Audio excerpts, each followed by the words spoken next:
Good morning, everybody. Welcome in on a Tuesday. It is Fat Tuesday. It is Mardi Gras. For those of you that celebrate, I think people around here in lovely community of Omaha, I'll find a way to celebrate Mardi Gras, but it's Mardi Gras today. It's Fat Tuesday. It's the last day before you go into the Aaron Rodgers darkness Yes. and you give up something. Ash Wednesday is tomorrow. You got beads today, basketball tonight. Fat Tuesday still a thing around here? I don't know. It was a college thing. I mean, look, you know as well as I do. Anytime you had a chance to drink on the weekday, What a there good was deal. some type of celebration, and probably a couple bars would have What are we something. celebrating? Arbor Day. All right. Yeah, something catered to the students. But I know my wife. We like to do a little Fat Tuesday dinner. So a little etouffee, a little king cake tonight. No meat tomorrow. But yeah, so I mean, I don't know if it's once you sort of get past like the I go out every day, or at least through during the weekday phase of your life, if it's really something that registers high on your priority list. But I mean, you go hard on a Tuesday. you do. I mean, it's all downhill after that. Some people go up on a Tuesday. You can go hard on a Tuesday with it being Fat Tuesday. You guys ever been to Mardi Gras in New Orleans? Never have. I have not. I used to have a friend that lived there. Always said, "Hey, you should come down for this," but I was always working this time of the year, so that wasn't going to happen. My brother went once and told me stories. I had a spontaneous convincing of 4 other people to hop in a car in Lincoln on a Sunday and drive all the way to New Orleans to experience Mardi Gras. That's Fun was had by all. it's a fun idea. You're 21 years old. You got just a little bit of money. You're invincible. Somebody's got the parents' credit card that can fill up the car with gas. And we hop in the car and we drive to New Orleans. We crash on somebody's couch and in their guest bedroom for like a 48-hour bender. Ooh, I've done a lot of stuff in my life. That is one where there's probably about a 7 to 8 hour stretch where I don't remember anything that happened. So that means you had a good time then. Yeah. And the drive back was painful. Yeah. How are you? I got to ask you this. Oh, I slept the whole way back. I felt bad. Like we were all going to share driving duties. Oh, I crashed. 15 hours later, I woke up and I'm like, oh, okay. Well, hey, thank you. Like, hey, I'm ready. You need me? I was told this. Nebraska City? I've heard this from multiple people, not just my brother when he went. Basically, you have to get rid of whatever like jeans you were wearing, because he told me like almost to like halfway up the cuff of his jeans every night, like had just a combination of probably like puke and who knows, probably urine, whatever was Definitely. in the streets, whatever you're walking around, and it actually comes noticeable, like you're kind of like slushing through it because it's just disgusting. What I'm about like, the shoes? Well, yeah, the shoes. Rest in peace. Yeah, hopefully the shoes stayed in New Orleans. Hopefully you had some flippy floppies or something you brought with you. I almost left a pair of shoes in a jazz club because they stuck to the floor. Always a sign of a good bar, by the way. You always ended up like John McClane. I don't necessarily agree with that. Oh, I'm being sarcastic. Because I was at Long Walls before the game on Sunday. I got sticky floor. You were sticky? Yeah, they're a really, really sticky floor. And like some older patron said, hey, did you know your floor's sticky? And the guy behind the bar is like, yeah, we cleaned it. It's character. So for everybody that celebrates and want to go hard today, you have like little celebrations in school, I imagine. Happy Mardi Gras. It's a great event down there. They got all the parades and the balls, and it's 80 degrees down there. Oh, I enjoyed it. It was probably something I would not do every year. Right. But we did it one time and we went hard for 48 hours and crashed for 96. Doesn't that sound, I don't know where you are when it comes to your adulthood, but what you just described there, crashing at someone's guest room for 2 nights, probably sleeping in wherever you could find a spot, not necessarily like on a couch or even a bed. Like, I mean, that was always like appealing in your 20s because you were going to be a part of the scene. And the priority was the social scene, getting your drink on, doing the fun stuff. Now it's like, no, I'm sorry, I need the accommodations. I need a nice bed. I'm not sleeping on the floor. My back hurts. Yeah.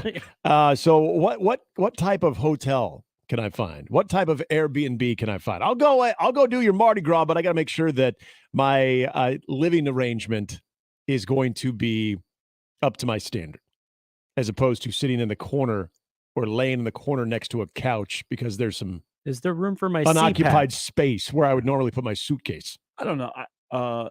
It started as it was a Sunday morning. Actually, it was Saturday night that we were talking about it. Yeah. And there were a I'm couple sure you peop- weren't sober that night. There were a couple of guys. No, actually, we were. Oh, okay. There were a couple of guys that bailed. We had seen something on TV. It might have been on MTV or something.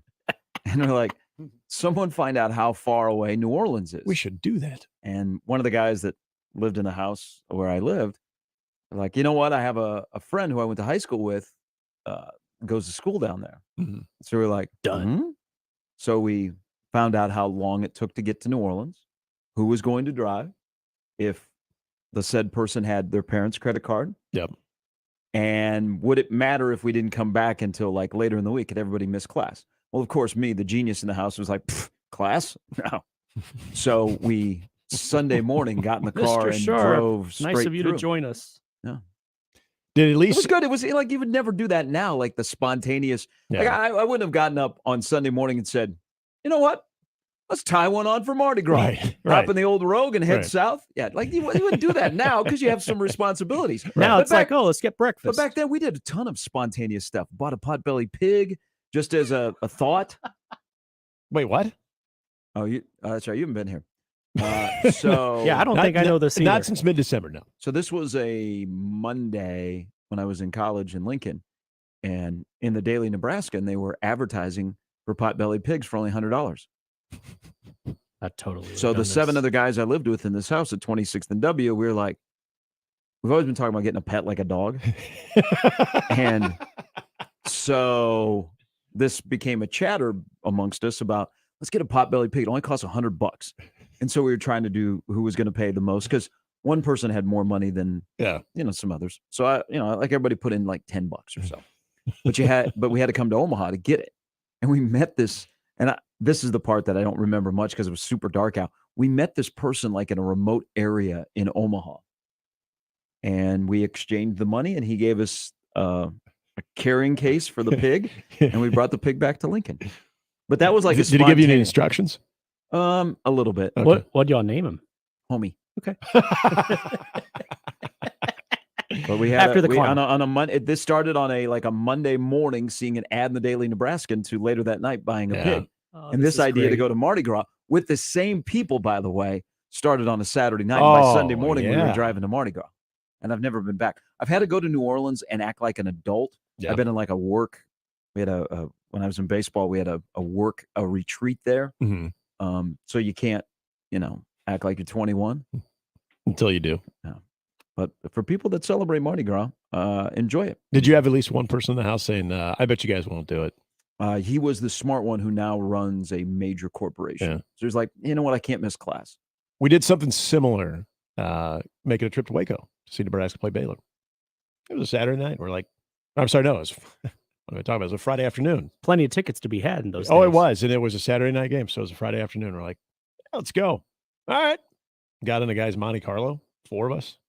It was the stinkiest drive to and from. These trips are memorable. We had to think spontaneous. Oh, but we had 2 people. They're like, you guys aren't going to go. You guys are all talk. And the more they said, they're like, no, you kind of have to now. And again, responsibility. The only problem was, I think somebody had a big test on Monday. They weren't going to be able to really study for. And then we grow up and we have kids and we have, a wife, and you have some responsibility, and, you just can't all of a sudden not show up for like 3 days. And the next thing you know, you're coming back from New Orleans and you smell like New Orleans. Right. Yeah. So happy Mardi Gras, everybody. Happy Fat Tuesday. How long did the pig last? Jimmy, you're asking a lot of questions here. This is going to be a repeat for a lot of people. But we had the pig for about 4 months. Okay. I had to take it to East Campus to the vet. I was carrying the pig. The pig was great. Yeah. The pig was fantastic. I learned a lot about potbelly pigs. We actually had a potbelly pig before they became popular. And we found out that at the time, they were outlawed in Lancaster County. Oh. But we had the pig run all over, and we had it in the yard. It would entertain people when it came over. I bet it did. Because we had a pig that was in heat. So people were amused by that. Again, this is I still would be amused when by you're that. 21. These are things. No that judgment are like whatsoever. awesome. Hell, at 44, I'm amused by that. Now you're like, yeah, that was probably not a good thing. But I think it was great. The pig ate everything. It drank beer. Fit right in. It So it was like fantastic. Bacon from Varsity Blues. Yeah. And Okay. then we had to get rid of it. It just became too much. Yeah. And so I had to take it back to East Campus, and I always tell people that that's what we had for Thanksgiving. I didn't want to ask. I was going to say, at what point did it become? Homie was fantastic, though. Like, you don't realize Homie was probably the reason why a couple of guys in this house got relationships. Oh, Because it was a good wingman. women were attracted to the pot-bellied pig and the things that we would have them Yeah. do. Like, we'd have them jump off the back of a couch. Like, we could have like train the pig to do stuff. Like, it probably very inhumane, but it was quite entertaining. So he truly was a homie. He was a wingman. Yeah, it was great. It was a great little pet, Aw. but it only lasted about 4 months. We had because we were told that we were going to get ticketed. Okay. Ah. Well, I'm glad it didn't end with you saying it became nourishing. I just for you picture guys. it wearing a jersey on a football game day, and It was awkward. I felt like E.T. walking across East Yeah. Campus with this little pot-bellied pig covered in a blanket. Did he look back at you a few times like, what did I do? Why are Uh, you getting rid of me? no, I think by then that pig had put a couple of years of his life It's like, away. thank God. Yes. It was Mardi Gras at your guys' house. Welcome in, everybody. It is a Tuesday, if you've not heard by now. 17 past the hour. Nick, Jimmy, and Gary. Coming up in the next hour, Sam McEwen will stop by. Nebraska last night got a start on the class of 24. Roger. We don't find many kids that are No. named Roger No. anymore. I like it. Roger Gradney, who is a speedster athlete recruited as a defensive back out of the state of Texas, is the first in the class of 24, which could be a huge class for Nebraska. He committed last night. Roger that. What is the youngest now? This kid, I mean, we're going to get to know him.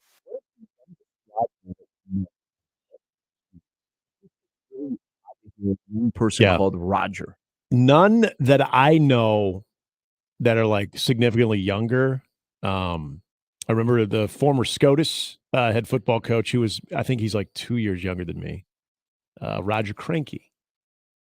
But as far as like Probably if you're named a after high schooler, if you're no. named after your dad, Yeah, maybe. Yeah, it would be that like would- Roger the second. I would assume that would be the Or the majority third. of Rogers, or maybe it's like a legacy, like a grandfather. No, yeah. I bet you Rogers are more middle names for teenagers than it is a first name. He is in the mix. We'll get Sam's thoughts on that. Among other things that are going on, we'll talk a little basketball as well. Tominaga Mania. As Nebraska basketball will finish for the first time since 2017 and 18, not 13th or 14th. It's exciting. Minor accomplishment. Mhm. It's kind of a big deal for a program that's been down near the bottom. So Sammy Mack will join us coming up at 7:30. There is a big basketball game in town tonight, right here on the Zone. Ben Steele from the Milwaukee Journal-Sentinel will join us coming up at 8:30. Tell us about the revamped Shaka Smart. Shaka Smart went from VCU to a football school, failed, went back to a school that does not have football and has been success. What did Greg McDermott do? Yeah. Football school, not so Mhm. good. Basketball first school, really, really good. Mm-hmm. But tonight, Marquette and Creighton meet downtown, and then BC. Ryan Christopherson will join us at 9. Speaking of that game tonight, so this is, we're 19 days away from Selection Sunday. wow. I hope people realize this is essentially a preview of a second-round NCAA game tonight. Marquette is a number 4 seed. Creighton is a number 5 seed. They are playing tonight in Omaha. So this is a monster game.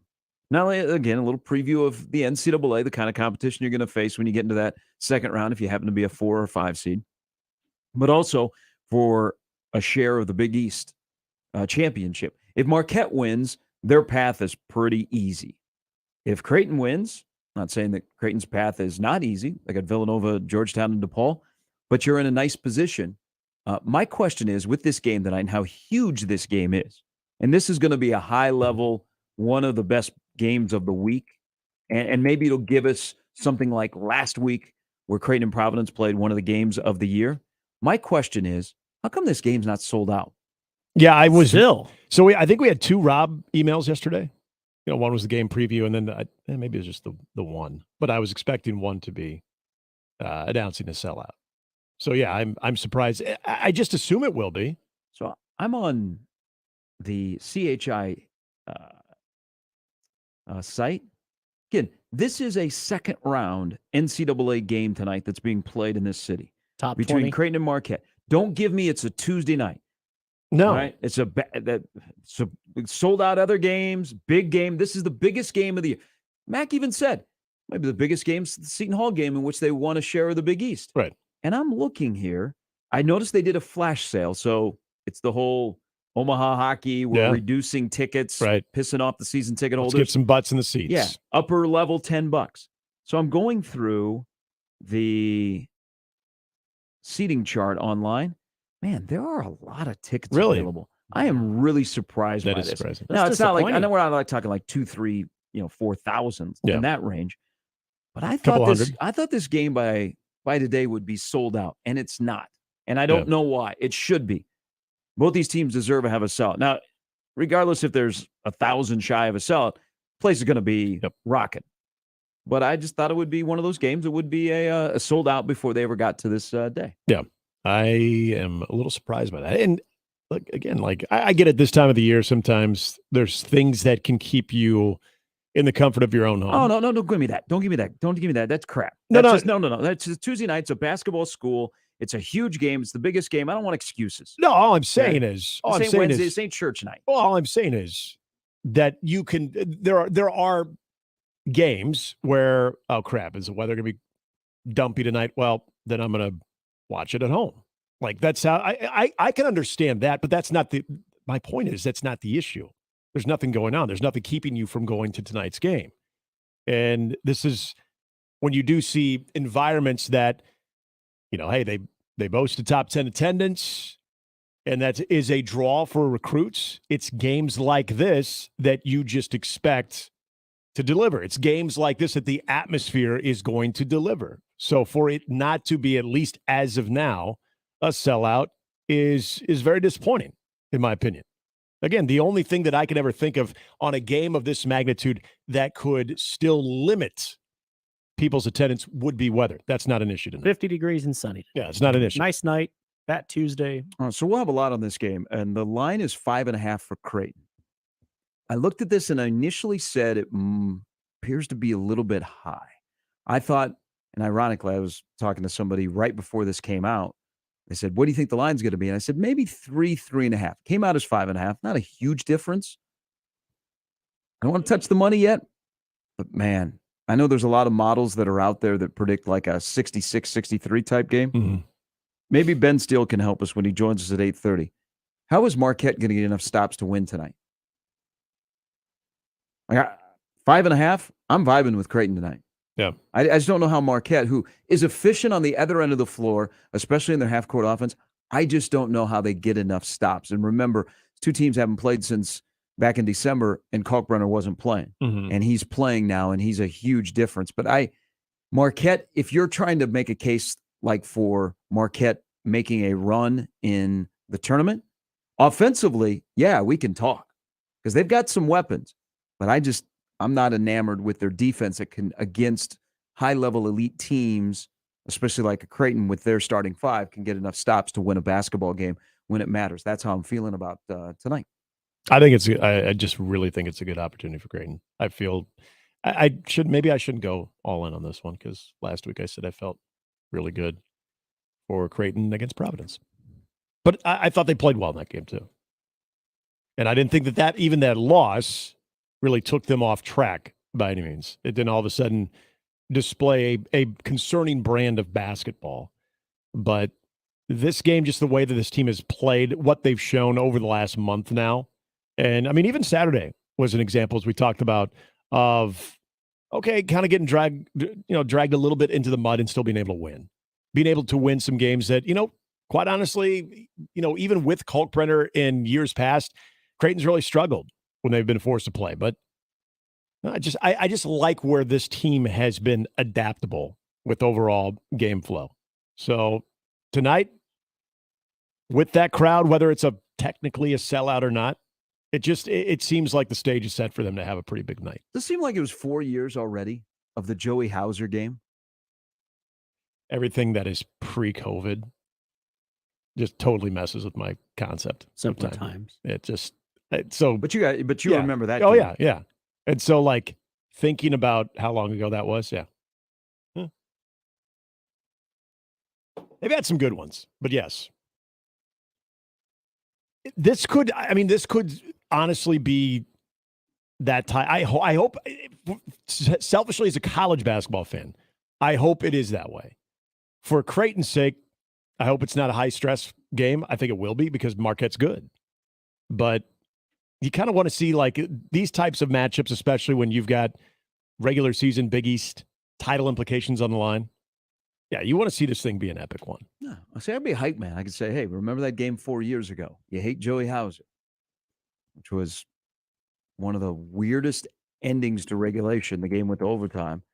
That's the play where Creighton threw the long inbound pass, touched nobody, rolled out of bounds to the other end. Marquette gets it underneath their own basket with 0.8 of a second to go, and Joey Hauser bangs a three. But that was not the biggest story of that game. That was one of the best individual performances I've ever seen in person in Marcus Howard. It was a man. Who could Creighton have one of those guys tonight? Could Baylor Shireman? See, and that's kind of a question that I'm looking at tonight. You talked about the spread. What does Marquette do defensively to get stops? Is Baylor, are we worried about where he is right now? Is he run down a bit? Not hitting the shot, or is tonight that moment where he just goes ham? There's a lot of different dudes in here. Back to the pig theme. There's a lot. I mean, on Creighton's side especially, there's a lot of guys that, you think you're talking a lot about Kaluma and kind of the roller coaster that he'll give you in a game. I've been talkative about Ryan Nembhard as of late because he has been sort of a key factor, especially when he's making good decisions with the basketball, scoring. Alexander, we know, is one of the most difficult people to account for on the court, whether he's defending you or you're trying to defend him. But Baylor Shireman, a guy that is trying to find the stroke right now. He's going to put up some shots too. Could he be that guy that kind of stands out tonight? Well, much more on tonight's matchup. Again, this is a second-round NCAA game that's being played tonight. You'll hear it here on The Zone. Tip-off is at 7:30. Robbie will have the pregame. John, of course, will have the play-by-play, and then Jimmy with the postgame. All right, here on the home of the Jays, 1620 The Zone. The home of somebody that can throw strikes out of the bullpen is AOL, Nebraska baseball. To a curfew yesterday because you got to get on a flight. Ended up with a tie, 16-16, like we all expected. Nebraska baseball is 0-3-1. What did they do well? What didn't they do so well? And what is alarming? We'll get into all of that as the first weekend of college baseball is over. Roll till 10. Coming up next hour, Sam McEwen will join us. Plus, we have more opportunities for you to win tickets for our exclusive watch party of Cocaine Bear on Thursday night. Just us and you, 1620 The Zone, watching Cocaine Bear. Still no word on the bear yet. And we will have a Cocaine Bear overreaction call-in show. Who's hosting that one? You're the rookie here, so buckle up. Okay. Can I just do that remotely there then? You probably just stand in the lobby and talk to people about it. This is Mornings with Sharp and Handley on 1620 The Zone. Gary Sharp, Nick Handley, and Jimmy Chavez. Mornings with Sharp and Handley. Weekdays 6 to 10. On 1620 The Zone and 1620thezone.com. Mornings on 1620 The Zone is brought to you by MD West One Orthopedics, Neurosurgery, and Spine. Previously on Unsportsmanlike Conduct. Dave has texted us some extra info. He says, I think if you're burned alive, your eyes are the consistency of marshmallows and burn faster than the rest of you, so you're still alive as they ooze out of your face. God! See, also, no! if you're burned alive at one point, your body is perfectly medium rare. Ah! Yeah, bury me. Sam says, when you die from burning alive, the actual way you die is inhaling fire. Well, there you go, a positive. Unsportsmanlike Conduct with John Bishop and Josh Peterson. Weekdays 2 to 6 on 1620 The Zone. Your Omaha area forecast from a Godfather's Pizza Weather Center and KETV Newswatch 7 on 1620 The Zone. Another mild day ahead Tuesday. Expect partly to mostly sunny skies. Southeast wind picks up mid-morning, gusting up to 25 miles per hour through the afternoon. highs in the mid to upper 40s. I'm meteorologist Sean Everson from KETV Newswatch 7. 1620 The Zone Traffic. From the time-saving traffic center. We're still getting reports of that accident near 84th and Schramm Road, so please be cautious if you are in that area. Along 204th, be prepared for a bit of a slowdown from Harrison to Q Street. And other than that, it looks like your commute this morning should be pretty smooth, even if you're running a bit late. As always, remember to stay safe and wear your seatbelts. I'm Chris Scott. This time-saving traffic was brought to you by Fernando's. Love Languages. Presented by Fernando's. 5. Physical touch. Let me hold you like a taco. Come and feel the love at Fernando's, 75th and Pacific, 114th and Dodge, and FernandosOmaha.com. MD West 1 and the Ortho and Spine Urgent Care are now open on the southwest corner of 192nd and Dodge. MD West 1 is voted the #1 private medical practice in Omaha for orthopedics, neurosurgery, and spine. MD West 1's new location in Fountain Ridge includes the Ortho and Spine Urgent Care, where walk-ins are welcome. See the specialists directly for any bone, joint, or muscle injury or condition. Go to mdwest1.com for details. Creighton coverage on the zone is presented by Barry Law. At Barry Law, we fight alongside those who choose to fight back. Call Barry Law at 402-999-7777 or visit barrylawfirm.com. At Barry Law, we're in it to win it. The brand new Dollar General Distribution Center in Blair is now hiring. Starting wage is up to $22 per hour with benefits including medical, dental, vision, 401k, and a $2,000 sign-on bonus. Apply today by texting DG Warehouse to 25000 or online at dollargeneral.com/careers. Again, apply today by texting DG Warehouse to 25000 or online at dollargeneral.com/careers. Dollar General can't wait to have you become a team member at their brand new distribution center. The year was 1959. Broncos starts serving food that's fine. Now it's 2023, and Broncos is still the place to be. Still serving fresh and never frozen. That's why it's best in Omaha chosen. So grab the family and come inside to Broncos Hamburgers, where quality rides. Tonight, it's a battle for first place. The Creighton Blue Jays, the Marquette Golden Eagles. Pre-game coverage begins with Robbie Lula at 6 p.m. Tip-off at 7:30. The Creighton Blue Jays tonight on 1620 The Zone and 1019 The Keg. The regular season is almost over, but not before the Mavericks hit the road to the Mile High City to take on the Pioneers of Denver. Hi, everybody. I'm Gary Sharp. Join me on Saturday for the regular season finale between Omaha and Denver. We'll come your way to the pregame show at 3:30 on 1180 The Zone. Tip-off is 4 o'clock. When you order food for work on EasyCater.com, we've got your back. Real humans are here to help with your order every step of the way, making sure everything goes right, even behind the scenes without you knowing. Confirming and double confirming with the restaurant that everything is on track. If there's a problem, Thanks for calling EasyCater. call us anytime, day or night, and we'll answer in seconds. We're right here with 100,000 restaurants, working hard to ensure the food arrives on time and is ordered. Order 24/7 at EasyCater.com. And we're back. Mornings with Sharp and Handley. Here's Gary, Nick, and Jimmy on 1620 The Zone.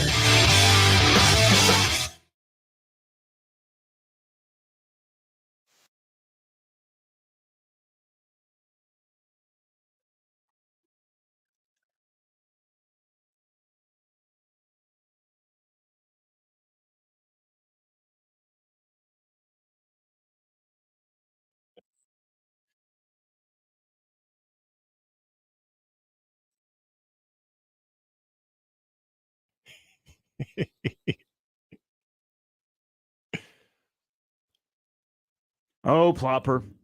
Welcome back in. 35 past the hour. It's on the way on a Tuesday morning. Sam McEwen coming up next hour. Is this the day that Aaron Rodgers comes out of his darkness retreat? I'm glad you asked because I don't know. I guess we won't get any updates but wasn't there going to be possibly someone filming this?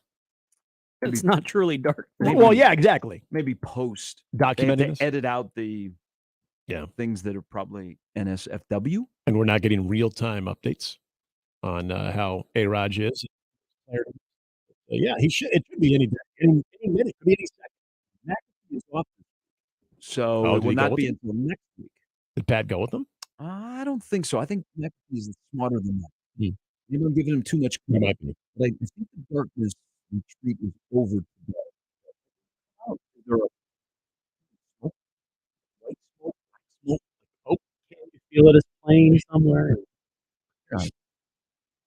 Electing a new pope. The pope is passed away. Green smoke Well, is I don't know. bellowing from a Like, when do you know that it's over?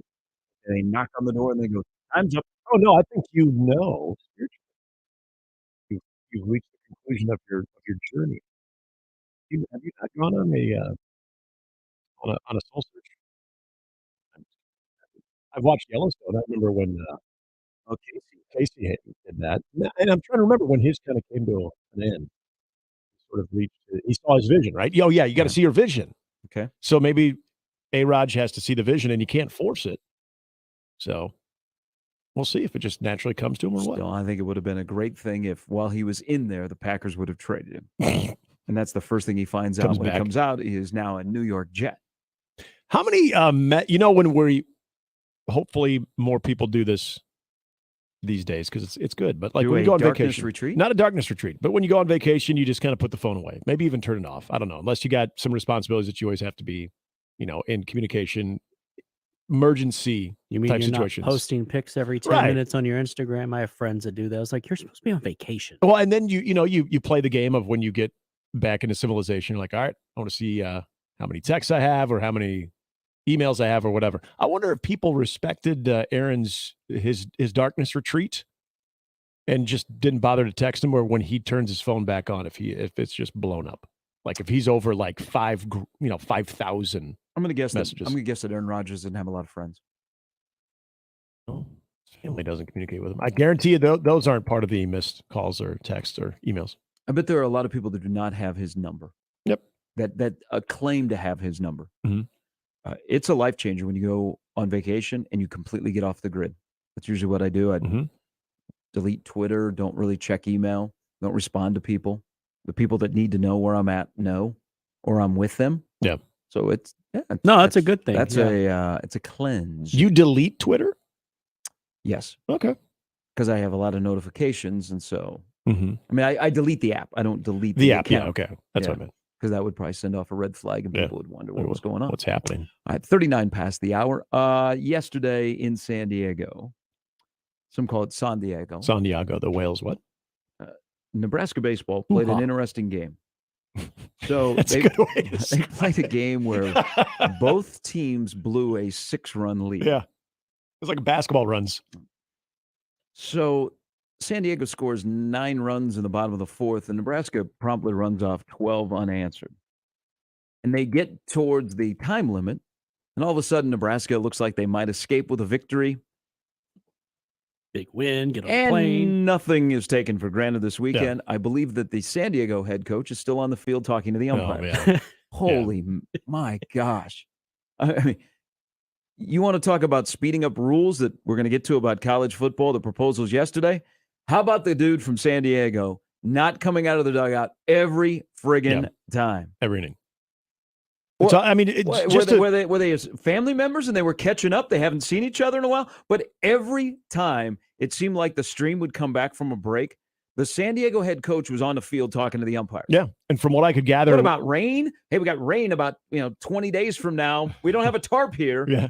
I mean, what were they talking about? Because he did it all weekend long. And yesterday, because you're up against a clock, because Nebraska has to get out of there and get on a plane. They didn't fly charter. They flew commercial. You're looking at the stall technique. And that was just probably the best way to cap off the weekend, where San Diego comes back and Nebraska's bullpen, which was in complete meltdown mode. And I think the most glaring thing about that is its veterans that really, really struggled. And you end up 16-16, and you finish the weekend 0-3-1. I know it's a long season. We said yesterday, is this a must win? There are things you have to diagnose. You got to see a lot of position players and pitchers on the weekend.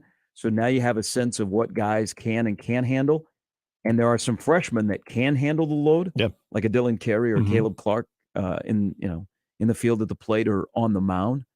But I think my biggest takeaway is they've got some veterans that towed the slab out of the bullpen that were not very good at all. And I don't know that they expected those guys to be as poor as they were this weekend. Well, and it wasn't like these guys were getting lit up. It was the inability to challenge hitters, inability to throw strikes. And that is, you want to get a coach's blood boiling. There you go. And I don't even care at what level. I mean, just the simplicity of trying to, and talked about it a lot going into the season, of getting count leverage, feeling good about where the staff could be because you have a lot of experience and guys that understand the importance. And really, when you deal in a world of, which baseball does now, in analytics and probabilities, you understand the success rate of getting an out when you just throw the first pitch over for a strike. Something as simple as that. And, whether we're talking about, Shea Shanaman, who you've kind of seen this in his career where he'll go on a little bit of a heater where he cannot be touched and he's hitting the zone, to where that slider just gets so away from him that he can't control it at all. But even guys like, remember Jake Buns, another guy that a lot of upside, got banged up, didn't get as many innings, comes back. You feel really good about having that arm on top of some other guys. And I don't want to just put it on those two guys, because there were other people through this weekend, let alone yesterday, but through this weekend, that couldn't throw strikes. Some of them are younger, inexperienced pitchers, but that was the more troubling thing that I took away from this whole weekend, is you had experienced guys that could not challenge hitters. Would love to have seen, because I know yesterday, in Nebraska, again, with the guys that they were kind of rolling out, they knew that they were going to probably limited innings. You had Jackson Brockett and some other guys. So you were going to throw a bunch of different arms out there. And hey, you know what? Certain guys are probably going to get hit more than others. But at least allow your defense to be in play. And that was frustrating. Which was not good either. No, it wasn't. It was pretty sloppy. They had trouble with the routine play again. It was pretty sloppy. It was pretty sloppy. Now, they slugged it a little bit yesterday. You saw a little bit of that throughout the weekend where there was some offense. The Friday one was, for me, disappointing because I think he had, 10 runners left on base. That was a very familiar thing, a struggle from last year, where they had no problem getting guys on base, but it was the lack of competitive at-bats. Yesterday, you saw the offense kind of erupt, and you mentioned Dylan Carey. Good weekend. Another guy who behind the dish yesterday in Ben Columbus. Another guy who swung it well. I like what Garrett Anglim did this weekend. You could start to see a little bit of thump in that lineup, and I think they've got some options there. But you can't expect to go out and out slug, especially on Friday nights, to put up 10 to 15 runs and try to win games that way. Now, they scored 25 runs in the last 16 innings out in San Diego, and they didn't win a baseball game. That's mind-boggling. And their bullpen completely let them down. Talk about the slider. The slider disappeared for Shanaman. I'm really surprised they let him go out for the third inning yesterday, especially when he was not getting people out and he was not throwing strikes. And he was all over the place and hitting people. I mean, I almost look at like Drew Christo's performance yesterday as the microcosm of what the bullpen was. They looked good in the first inning. Drew Christo looked really good in the first inning. And then in the second inning, you could almost, from thousands of miles away, start to hear him think. When he didn't get his first pitch fastball over for a strike. He got a little bit wild, couldn't find home plate. And then can't field a bunt. And they're like, okay, here we go. And then he was done. But they have to figure out the bullpen. It's the veterans let them down. And I imagine, I know Will wasn't happy after the game, but he was probably balancing both. We played 4 games. San Diego might be an NCAA team. I mean, Sim and Costello doing what they were doing this weekend in that lineup. But I don't think he could have imagined when they got on the plane to go to San Diego that his veterans in the bullpen would be a big reason why they came back 0-3-1. And I think that was where a lot of the optimism was. Having those types of options. And, it's a luxury that not a lot of teams have when you already sort of know where certain guys in your bullpen are going to fit in certain situations. And I feel like that's what Jeff Christie and Will Bolt going into the season felt. And again, I don't want to just say 4 games and all of a sudden you scrap that optimism and everything is up in the air. But it is concerning because it also takes away from a couple of guys between Clark and Kaminska, who you have as new starters of your rotation. You want those guys to feel like they can turn the ball over to the bullpen. They can give you, solid 5-6 innings, turn it over to the bullpen, and whatever work that they put in on a good day is going to be preserved by that bullpen. Kaminska, I liked what he did. I like what Clark did. I thought their starters, their top 3 starters were pretty good. Yeah, and Emmett was good. But you can't ask those guys to go 8 or 9 innings. And, okay, say they get to 8. Who the hell you turn it over to right now? I have no clue. And I don't know that you figure it out in a week. You don't. But there's some guys that are fighting confidence. Mm-hmm. And, I hate San Diego's been outside and you're from the Midwest. We got to get past that. Yeah. If you're a good baseball team, there are games that Nebraska played over the weekend that they could have won. Yeah. And they did not find a way to win. Offensively, on the back end, they were good. The first couple of days, they didn't hit with runners in scoring position. They struck out too much. They had bad at-bats. Mm-hmm. But the whole weekend, the bullpen was an issue. Right. And allowed San Diego essentially in 4 games to rally. Throwing strikes is throwing strikes. I'm not trying to be Captain Obvious or oversimplify, but it is. I mean, throwing strikes is throwing strikes. But when you walk 20 and you hit 10, mm-hmm. You're not going to win many games. Even if you score 25 runs in the last 16 innings and you have 17 hits yesterday and you have double-figure hits the 2 days before, it's I wouldn't say crushing. I would say extremely disappointing. Yeah. And it's more on me of you had veterans, which, okay, I kind of thought some of the freshmen might struggle. Yeah. Right out of the gate, first Division I weekend. Sure. But it was the veteran guys that you need to rely on that really let you down. So if that's fixable, then I think there's some things out of the weekend that you like. You can't have a collar weekend. Right. Like your weekend, this upcoming weekend has to be really, really good. Well, you can't stumble and you may have to, on the second weekend when you start to stretch starters a little bit, your starters might have to go a little bit longer. You might have to give them a longer leash. I was wondering about this, and then I actually think it worked out well for Nebraska. Were you surprised if the start time and their basically drop dead hour was a 3-hour window? That was weird to me. And it might have had something to do with like class schedule for like San Diego. I'm not really sure. But for a while, I'm thinking, my gosh, this is 3-hour window. This isn't good for Nebraska. And then after that inning, if they had to go to an 8th inning, they might have lost that game. They might have, coming back with, to use a hockey term, getting a point. They might have had no points. Like that would have been that could have been very well an 0-4 weekend, which not that 0-3-1 is much better, but. Geez. Well, I did this with that time, and I agree with you. They played a 4-game set. Mm-hmm. So it feels like they added a game on the back end. Yeah. Because they wanted to make sure they got 4 out there in good weather where you weren't going to lose any of the 4 to weather. So maybe on the 4th game, that's what they agreed to. And I think some other Big Ten teams. I think some other teams actually played yesterday, too. And not play a doubleheader. So let's just play 4, single 9-inning games. Yeah. Did San Diego not observe President's Day? No, I'm just curious why that was only a 3-hour. Like, why couldn't that be at 11 a.m., Central Time or local time start? I didn't get that. Would have hurt with the attendance.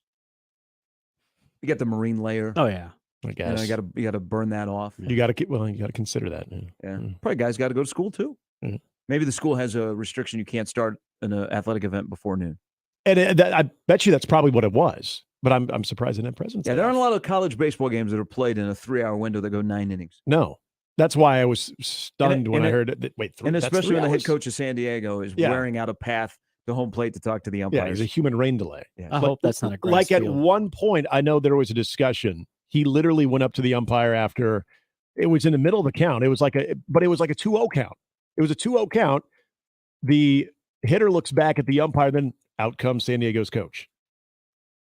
What the hell could they have been talking about? And it lasted for like a good 3 or 4 minutes. And this is when they're getting towards the end of the clock there. See, that whole series, that crew let him do that. Yeah, that's true. They never stopped him. Mm-hmm. Yep. I mean, I'm sure they all are familiar with it, but yeah, especially when you're up against a curfew, like, come on. This is not saying, well, this would have changed the outcome of the game. But yeah, that was just ridiculous. He pulled a Texas softball move from a couple of weeks ago. Yeah. Oh, man. Where they were up against a drop dead time and they messed around. That was as blatant. Yeah. That was just, I don't know what is going to be done, if anything can be done about that. If there is a more classless act in softball this year, I'd love to see it. That was just ridiculous. And it was at one point, it's like they weren't even trying to hide it. You knew exactly what they were doing. Yeah. I would say that's what San Diego was trying to do yesterday, but as you mentioned, this was happening all weekend. time curfew or not. Well, this whoever is the what's crew chief happened all is on weekend. that crew needs to establish right away. Right. We're not going to do this. Right. Okay. We're not going to interrupt the flow of the game. You're not going to be able to come out here and have a conversation. If there's something we need to talk about, we'll come talk to you. Yeah. Okay. But this is kind of a West Coast baseball thing. Yeah. And you saw that agitated Nebraska's dugout. I mean, Will got thrown out. It wasn't about their head coach talking to the umpires, Right. but it was a hit by pitch the other day. I mean, but you could tell that whenever they would show the Nebraska dugout after they came out and talked to the umpires, they would be agitated. Like, let's play. Yeah. Let's go. And yesterday, you knew he started that early, too, when they were behind. Yep. It's a West Coast baseball thing, though. I'm not saying just the coach going out there and being a human rain delay, but tactics like that, things to sort of disrupt the flow of the game, especially if they feel like they need that to their advantage. You see that a lot in the West Coast. But that's why one of those people things. are turned off to college baseball and baseball in general. Agreed. Just all the downtime and the unnecessary stuff. We'll get to it here in the next hour about some of the proposals for college football and speeding up games. And the average college football game this past year was 3 hours and 21 minutes. Televised game. But yet we squeeze into the 3-hour time window on some networks, which still I don't get. 11 to 30. And that seems about right. But 3 hours and 21 minutes. That is the highest of the length of a college football game. And there are proposals to fix it. We, of course, will have our proposals as well. 53 past the hour. Sam McEwen's coming up in the next hour. Brian Steele will join us. He covers, or Ben Steele, I beg your pardon, covers Marquette for the Milwaukee Journal-Sentinel. He'll be in town tonight for the huge game between Marquette and Creighton. It is a battle for the top spot in the Big East. 7:30 tip. You'll hear it right here on the Zone. Creighton is a 5.5-point favorite at home. 5.5-point favorite against Marquette, who offensively, these are two really efficient teams, but one of these teams defensively is not very good, and that's not the team that's playing at home. So Ben will join us coming up at 8:30. Brian Christopherson as well on Mornings with Sharp and Handley on 1620 The Zone. Mornings with Sharp and Handley on 1620 The Zone and 1620thezone.com. The best way to catch all the action is on 1620 The Zone. And no line for the bathroom. Ready to revolutionize your home's look? Smash those outdated windows and upgrade with J-Tech Construction, the official exterior and solar experts of the Huskers. For a limited time, qualified buyers enjoy no payments and 0 interest for a year. Plus, receive a free triple paint upgrade. Trust the best in the business and see why so many homeowners choose us. Contact us now and take the first step toward a stunning home transformation. The official exterior and solar experts of the Huskers, J-Tech Construction, your exterior experts.com. At Mucinex, we don't believe in cold and flu season. We only believe in comeback season, which starts with 12-hour relief. Just one dose of Mucinex DM provides 12 hours of relief for cough and chest congestion day or night. That's 3 times longer than those 4-hour cough liquids. So say goodbye to cold and flu season and hello to comeback season with Mucinex DM. Nothing lasts longer among over-the-counter cold and cough medicine. Get relief that lasts with Mucinex DM. Use as directed. My doctor told me my blood pressure is borderline. I figured I could worry about it or do something about it. So I took control with Garlic Healthy Blood Pressure Formula. It works safely and naturally to help maintain healthy blood pressure with a custom blend of garlic, vitamins, and minerals. And it's odor-free. I'm taking charge with Garlic Healthy Blood Pressure Formula. These statements have not been evaluated by the FDA. This product is not intended to diagnose, treat, cure, or prevent any disease. The term natural references only the garlic in the product. Use as directed. My brother-in-law died suddenly, and now my sister and her kids have to sell their home. That's why I told my husband we could not put off getting life insurance any longer. An agent offered us a 10-year, $500,000 policy for nearly $50 a month. Then we called SelectQuote. SelectQuote found us identical coverage for only $19 a month, a savings of $369 a year. Whether you need a $500,000 policy or a $5 million policy, SelectQuote could save you more than 50% on term life insurance. For your free quote, call SelectQuote at 1-800-434-3366. That's 1-800-434-3366. Or go to SelectQuote.com. 1-800-434-3366. That's 1-800-434-3366. SelectQuote. We shop, you save. Full details on example policies at selectquote.com/commercials. You can find pizza anywhere. But when you want pizza pie piled high with more toppings, that's when you come to my place, Godfather's Pizza. For a limited time, get your hands on 2 of my large one-topping pizzas. Pick pepperoni, beef, black olives, you choose.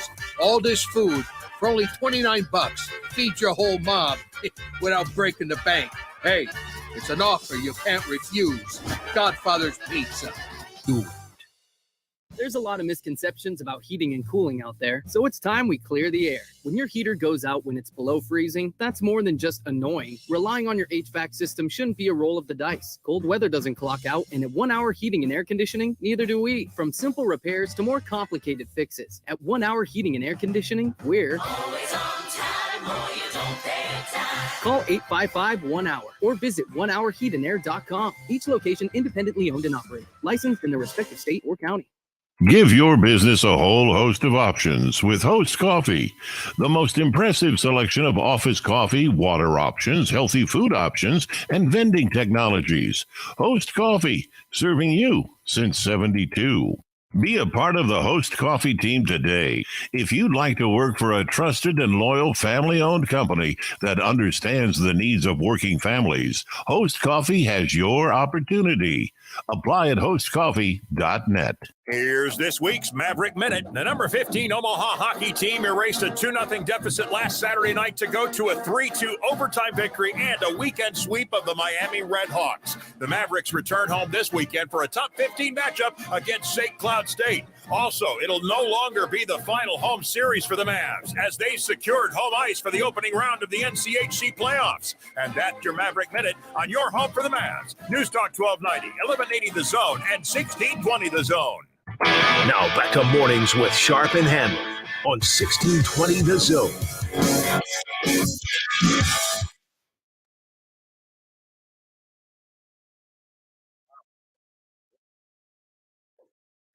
Not like they lost all 4. They went 0-3-1. They tied yesterday. Or is this more for A-Raj? It was more for him. No. But that was the really fact good. that you could consider it for Husker baseball. It was 1 weekend, damn it, in San Diego. Is it? You know how you ride the wave as a sports fan, and it's a long season, and you go back and forth. Isn't it interesting, like from the Nebraska standpoint, take Matt Rule out of the equation because he's brand new.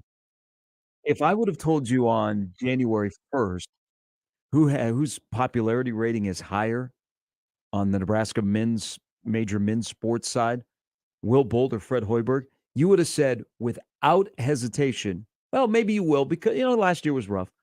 Will over Fred. Yeah. Now, I ask you that on February 21st.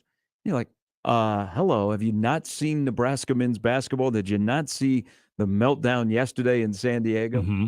Oh, just twists and turns and how we talk about, man, Nebraska doesn't recruit Texas. It's tough to recruit Texas in baseball because you're not in the Big 12 and you don't have a selling point against the teams from the Big 12 or Texas A&M out of the SEC. You don't play in Texas regularly. Mm-hmm. And Nebraska has, I think, baseball has 5 or 6 Texans on the roster. Well, football, the same thing. You leave the Big 12, you got no connection to Texas. Yeah. What does Nebraska football do with the new staff? They're like, oh, nope, hello. We're going to set up a satellite shop in Texas, and their first commitment in the class of 24 is out of the state of Texas.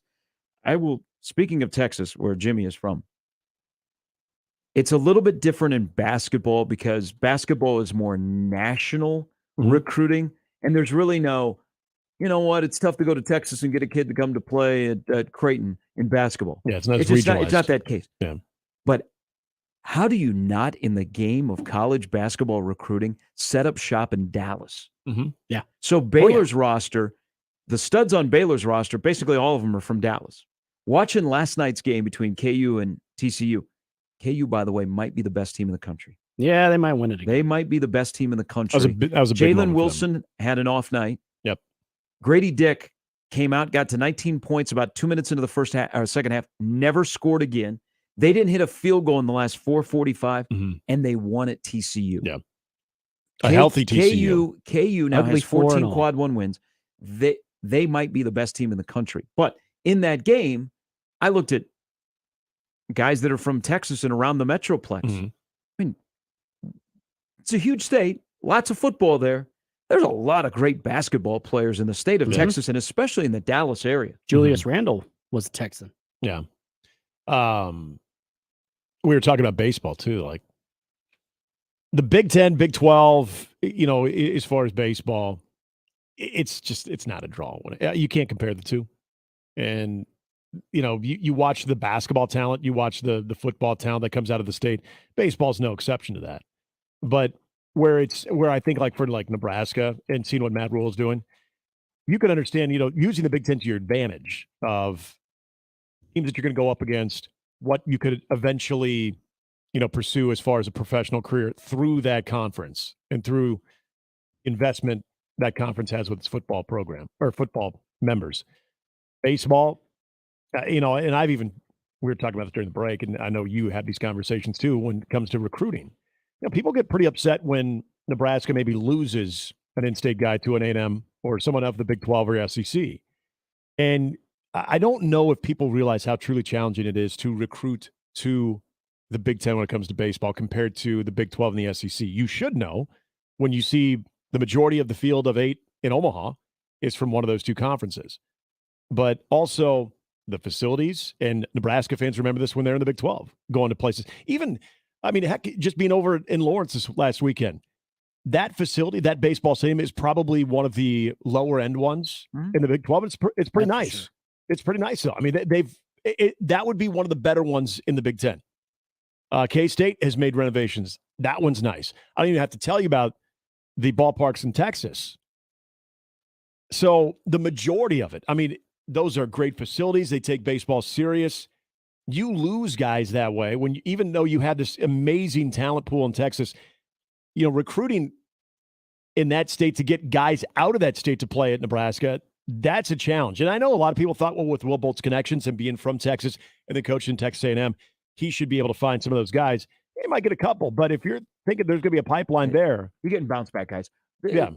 But I think in college baseball, the 500-mile radius is maybe more powerful than in football. Because I look at a program like Maryland.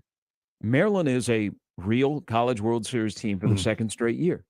Their roster is primarily made up of guys that are on the Eastern Seaboard, whether they be in their own state of Maryland, they go Connecticut, they go Pennsylvania, they go Virginia. So they do a good job in the 500-mile and maybe more of a 250-mile radius in getting the best guys to stay close to home. Now, they don't have a ton of competition, outside of Virginia and the ACC where they're recruiting. Yeah. They're going to win some of those battles where Nebraska has some competition, but Nebraska should have a leg up on a lot of the schools around this general area that they're recruiting against.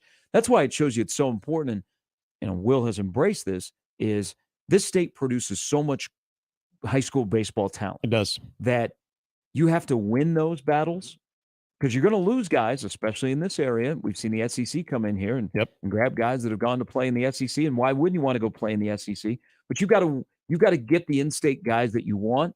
And then you've got to keep the relationships alive on the guys that you don't get, that the door is still open for them to come back home. That's a good point. Yeah. 7:05. Sam McEwen will join us here in a little bit. More on Creighton and Marquette tonight. Monster game downtown.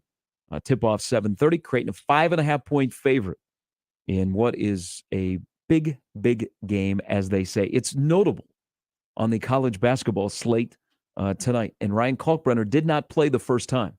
But when he has played against Creighton, he hasn't ventured very far out of the paint offensively. High field goal percentage, high point total. He's back again tonight, and he's going to be matched up against a guy that will not drag him out of the paint to shoot threes. I keep asking, how is Marquette going to get stops? They're good in the half court, but how are they going to get stops on the other end? We'll dive more into that as we roll till 10. It's Mornings with Sharp and Handley on 1620 The Zone.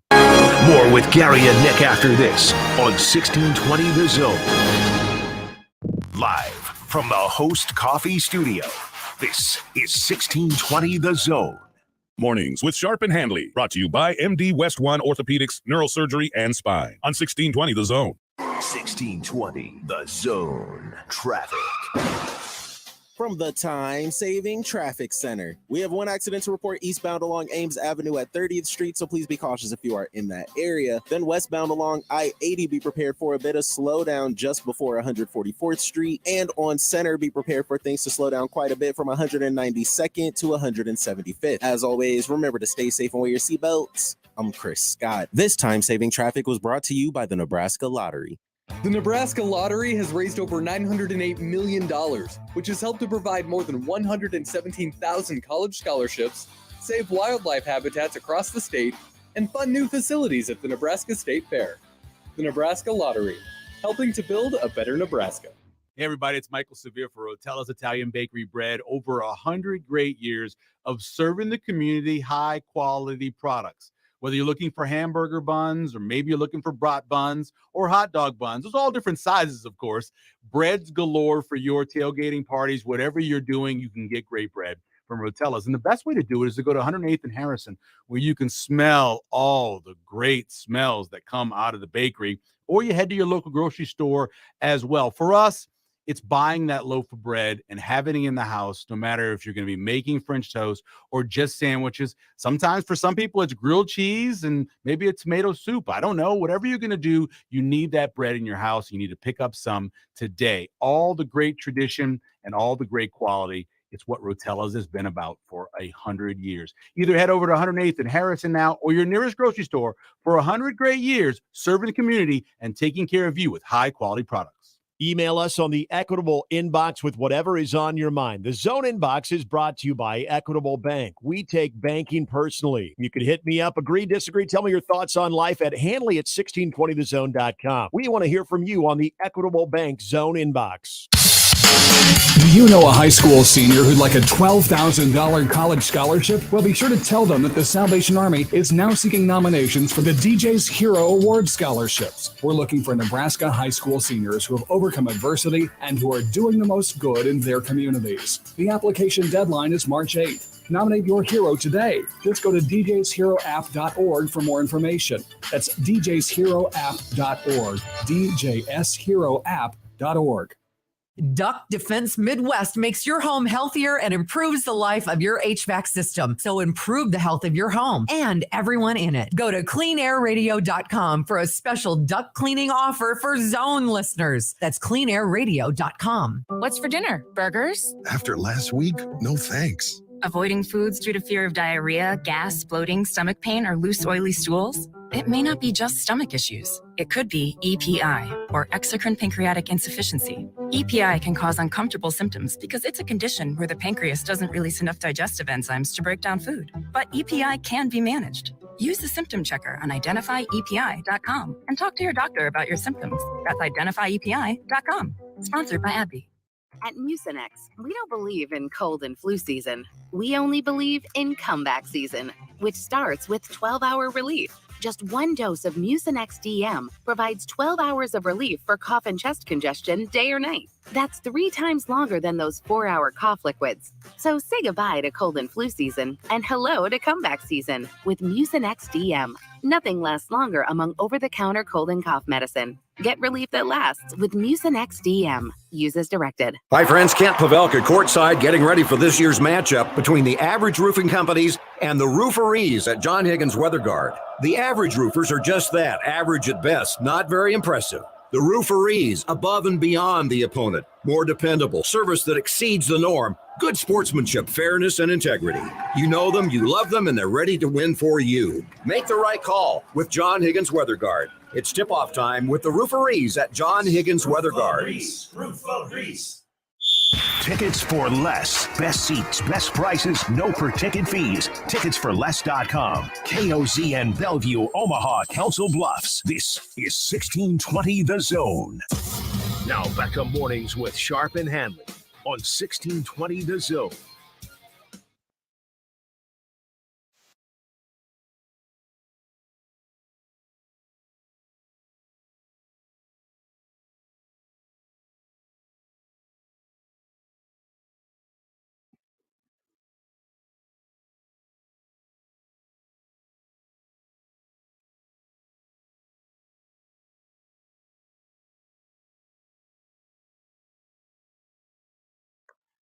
USA Today just put out their bracket because that's where we're at. We're 19 days from Selection Sunday. So Yes. right and left, people have put out brackets that are bracketologists. Mm-hmm. Nobody's named Tim Kruger. USA Today has Marquette as a 3 seed. Wow. A lot of people, including Tim, has them as a 4. Has Creighton at a 5. USA Today has Creighton as a 5, playing Southern Miss. Opposite Indiana, which will be playing Drake. Ooh, which has made a run to get back near the top of the Missouri Valley Conference with Bradley. You like storylines? I like storylines.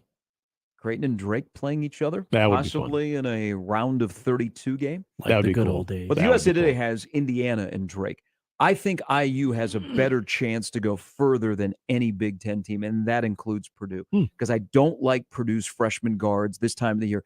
And I think Purdue will be officiated differently than they're officiated in the Big Ten, especially Zach Edey. And I think that will impact their game. Edey doesn't get called for much in the Big Ten. I think when they get to the NCAA tournament, he will get called for more fouls, which means they're going to have to make a major adjustment. But with that said, tonight is a second round NCAA game at the Chai that begins at 7:30. Am I totally missing where Joey Brackett says Marquette? I'm like looking at between 3, 4, and 5. Maybe I just completely overlooked something. Does he have him as a 2, which would be a shocker? I see what you did there. Yeah. No. Shaka Smart, Coach of the Year in the Big East? He has to be. Mm-hmm. Yeah. He's gotten back to his player development. They have 5 guys that are NBA skill guys. And Colic has turned out to be awesome. Jones as well. Yeah, Shaka Smart's back to being Shaka Smart. At Texas, he had no hair and he was off. Joey's got to miss a 3. Okay. So they're kind of trending, maybe up to the 3 line. But at Texas, it always seemed out of sorts. Yeah.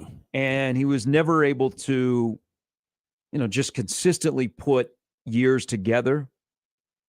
And he made the right move. There are some guys, I keep saying this, there are some guys that are more comfortable at a basketball first or basketball only school. I don't know where you were in his last year at Texas. And the writing was on the wall. And I felt like that was an escape. I was pretty critical of Shaka Smart at Texas. Now, kind of looking back and seeing what he's been able to get back into, like his time at VCU, and as you pointed out, development, it does. I think it really does underscore the importance of finding that fit. And Shaka, it was amazing that Shaka Smart, some of the jobs that he did turn down, and I can't remember exactly, specifically off the top of my head, which ones they were right after like the VCU Final Four run. But there were some pretty interesting jobs that he was up for that he turned down, to where you started, at least I had started to believe like, oh, there might just be 1 or 2 like big time jobs out there that you just can't say no. And I was surprised that out of all of them, Texas was the one that was able to get Shaka Smart to leave what he had built at VCU. But man, it was amazing how quickly a guy's stock just went down. And I kind of, like I think others, I don't think I was alone, thought, man, some people are just better off coaching at mid-majors. Well, and also I think a lot of this, and that wasn't fair. Yeah, a lot of this also comes down to your relationship with an athletic director. Mm-hmm. So Shaka Smart, remember, what was his second year? He had the Mo Bamba recruiting class. Yep. That had Jackson Hayes in it. Oh, they recruited very well. But they were always like 4 or 5 games over 500, and they were collecting apples playing in the NIT. Mm-hmm. And then his last year there, and this is always the debate about Texas basketball. Where should Texas basketball be? They've had really good players, but is Texas basketball supposed to be competing for a national championship every year? Sometimes I think the aura of Texas basketball gets overblown. Mm-hmm. But his last year there, they went to the NCAA tournament. They were a 3 seed. They got upset by Abilene Christian. Yep. So you would think a guy finally breaks through, right? What happened? People in Austin were wondering about his job security. Yep. And his buyout dropped to $7.1 million. Boom, out. Mhm. And he goes, he's out in March, and shortly thereafter, Woj is out, or before that, Woj is out of Marquette, and Shaka Smart is hired. Yeah. It just I don't know exactly what his relationship was with the athletic director of Texas. I mean, that's one thing. When things start to get sideways, you have to look at, well, did they have any kind of relationship? Did they talk to each other? Mhm. Like, did they go months without talking to each other? Did your boss come and talk to you when your job is on the line? Yeah.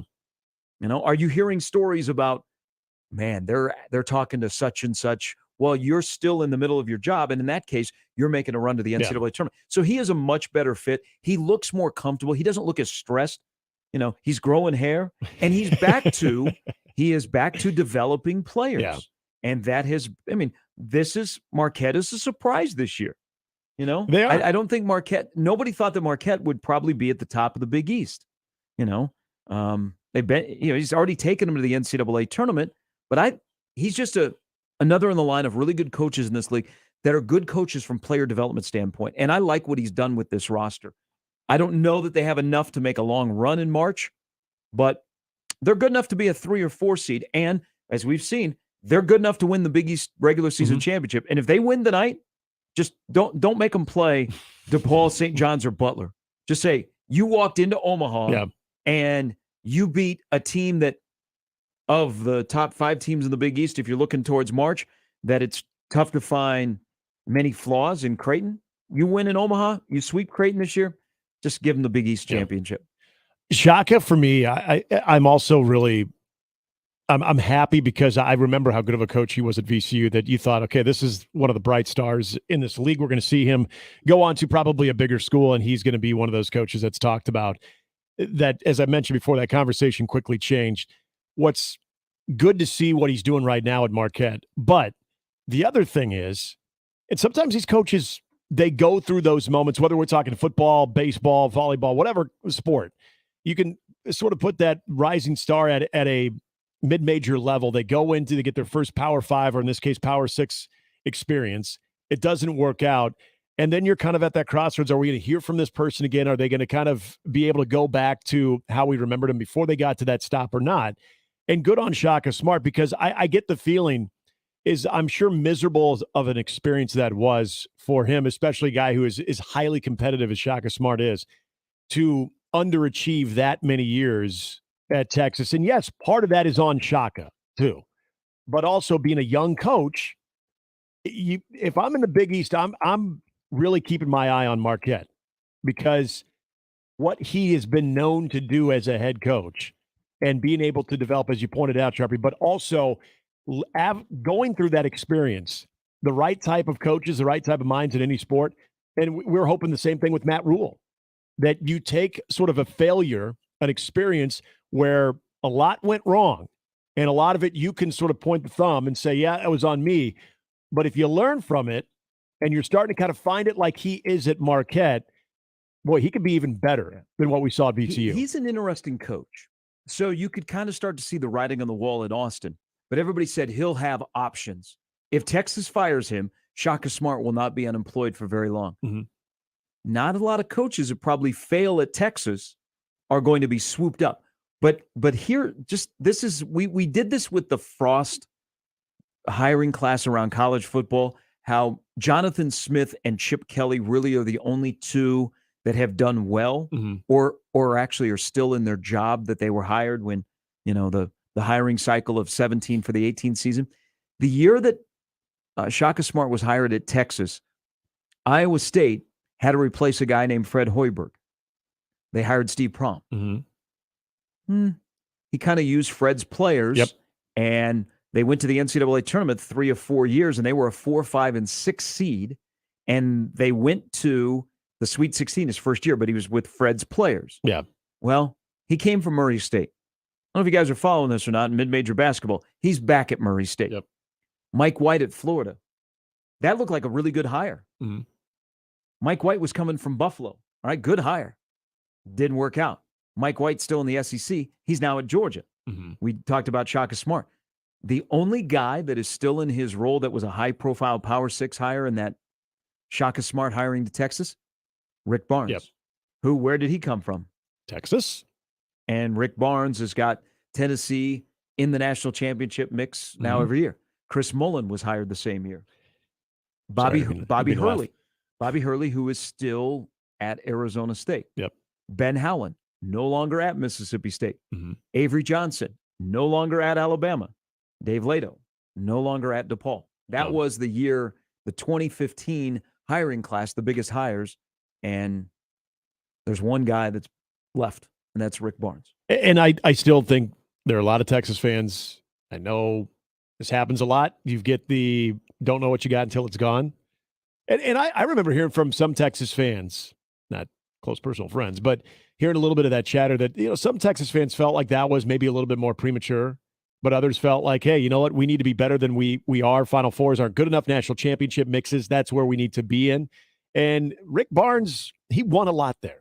And he's showing it. And this is where them to a Final Four. Exactly. Texas never went to Final Exactly. Fours. And that was that the 03 Final Four? Yeah. TJ Ford. Yeah. They had a good squad. But when I think of coaches that when I feel like maybe they didn't get the runway that they had deserved, to see what Rick Barnes is doing over at Tennessee, there's no question he's getting the last laugh at that. He's better off now. He's in a program that he has I think a much better direct path to playing in that final game than what he did at Texas. But yeah, now you look at Texas basketball since firing Rick Barnes, had been great. Rick Barnes could always recruit, and he's recruiting to Tennessee. He's even able to recruit to Tennessee after he said a few years back that if UCLA would have paid his buyout, he would have gone to UCLA. Mm-hmm. He's a good coach, though. I've always thought he's a good coach. Now, there's a little bit of the narrative like that you had with Scott Drew at times of, okay, in-game adjustments, especially in the Big 12. When you're in some of those high leverage games, like Rick Barnes would maybe kind of be a deer in headlights like Scott Drew. These guys can coach. Okay, there are going to be games that they get out-coached, get maybe outmaneuvered. That happens. But look what Scott Drew has proved. I think if Rick Barnes had been given enough time, they might have had that magical year at Texas. And you know what? Good for him. Now he has an opportunity at Tennessee as well. But yeah, I don't ever believe in it. And I thought the Scott Drew thing was sort of overblown a little bit.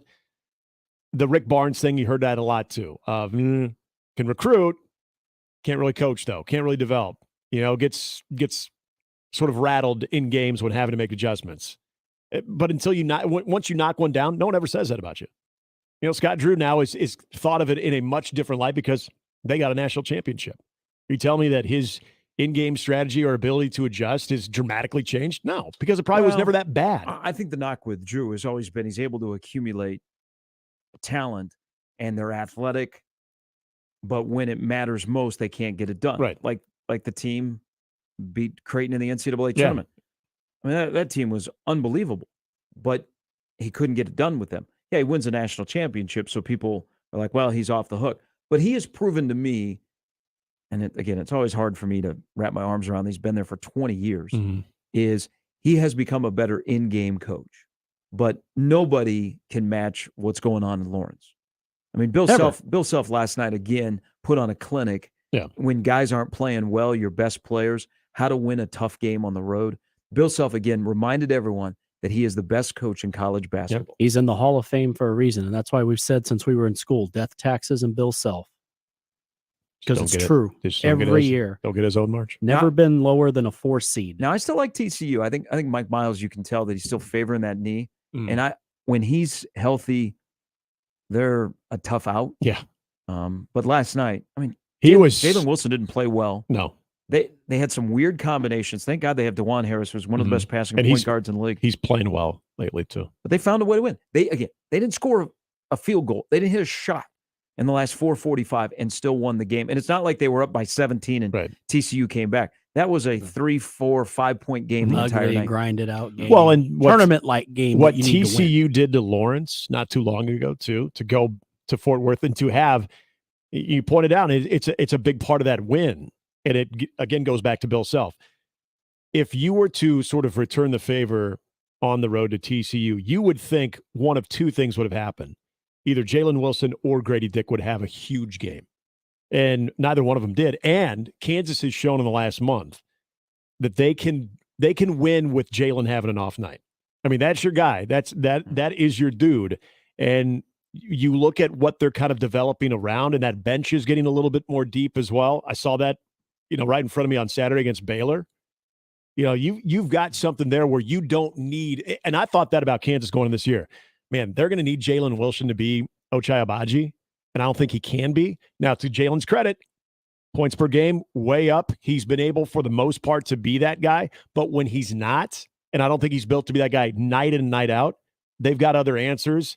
They can defend, and they got Bill Self. And you don't. Even though Right. Jamie Dixon's a really good coach. Yeah, he is. All right, Sam McEwen from the World Herald is going to join us next on Mornings with Sharp and Handley on 1620 The Zone. All right, the 2023 Mazda CX-50 is pretty much ready to take on whatever weather. Now, again, 50 degrees today, but we might get a little bit of snow towards the end of the week. Doesn't matter because the Mazda CX-50 is going to handle all kinds of road conditions with the iActive all-wheel drive and an available turbo engine that you will most definitely feel. Of course, you can get that at Woodhouse Mazda. They are the Omaha Metro's exclusive Mazda dealers. Had a chance to test drive the Mazda CX-50, and I loved it. Love the space. It is perfect for all sizes, whether you're taking your family or just going on a cruise for yourself and get ready for some of those outdoor adventures. And oh yeah, by the way, the amenities inside, like the panoramic moonroof that helps enhance the scenery. It just makes the drive fun. You can shop, finance, and buy online at WoodhouseMazda.com or WoodhousePlaceMazda.com. You can also visit them in Bellevue or in Millard. Experience a friendly and knowledgeable sales staff with a streamlined process that will save you time. Chat with a sales team member online and easily schedule a test drive, check vehicle availability, and more. Woodhouse Mazda, a drive worth experiencing. Gary Sharp, Nick Handley, and Jimmy Chavez. Mornings with Sharp and Handley. Weekdays 6 to 10. On 1620 The Zone. 1620thezone.com. Mornings on 1620 The Zone is brought to you by MD West One Orthopedics, Neurosurgery, and Spine. The Connor Happer Show. If Mahomes was a horse in the Kentucky Derby, do you think he would have got to run in the Derby the way he was limping? One-way ticket to the glue factory for Patrick Mahomes. Take him out back. Well, here's the advantage that we humans have over horses. We can communicate our wants and intentions. Horses can't be like, look, I want to run through this pain. I can go, coach. I want to run. I have to do this. This is important to me. The Connor Happer Show. Weekdays from 10 to 2 on 1620 The Zone.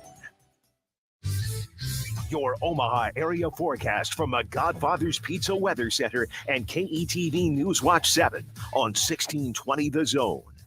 Another mild day ahead Tuesday. Expect partly to mostly sunny skies. Southeast wind picks up mid-morning, gusting up to 25 miles per hour through the afternoon. Highs in the mid to upper 40s. I'm meteorologist Sean Everson from KETV News Watch 7. Mornings with Sharp and Handley. Brought to you by MD West One Orthopedics, Neurosurgery, and Spine. On 1620 The Zone. 1620 The Zone. Traffic.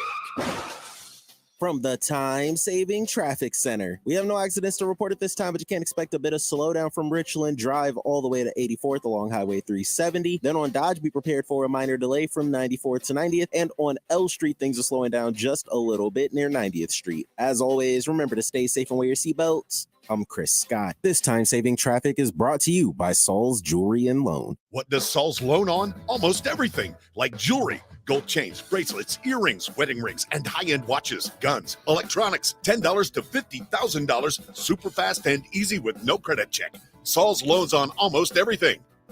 The brand new Dollar General Distribution Center in Blair is now hiring. Starting wage is up to $22 per hour with benefits including medical, dental, vision, 401k, and a $2,000 sign-on bonus. Apply today by texting DG Warehouse to 25000 or online at dollargeneral.com/careers. Again, apply today by texting DG Warehouse to 25000 or online at dollargeneral.com/careers. Dollar General can't wait to have you become a team member at their brand new distribution center. What's for dinner? Burgers? After last week, no thanks. Avoiding foods due to fear of diarrhea, gas, bloating, stomach pain, or loose, oily stools? It may not be just stomach issues. It could be EPI, or exocrine pancreatic insufficiency. EPI can cause uncomfortable symptoms because it's a condition where the pancreas doesn't release enough digestive enzymes to break down food. But EPI can be managed. Use the symptom checker on identifyepi.com and talk to your doctor about your symptoms. That's identifyepi.com. Sponsored by AbbVie.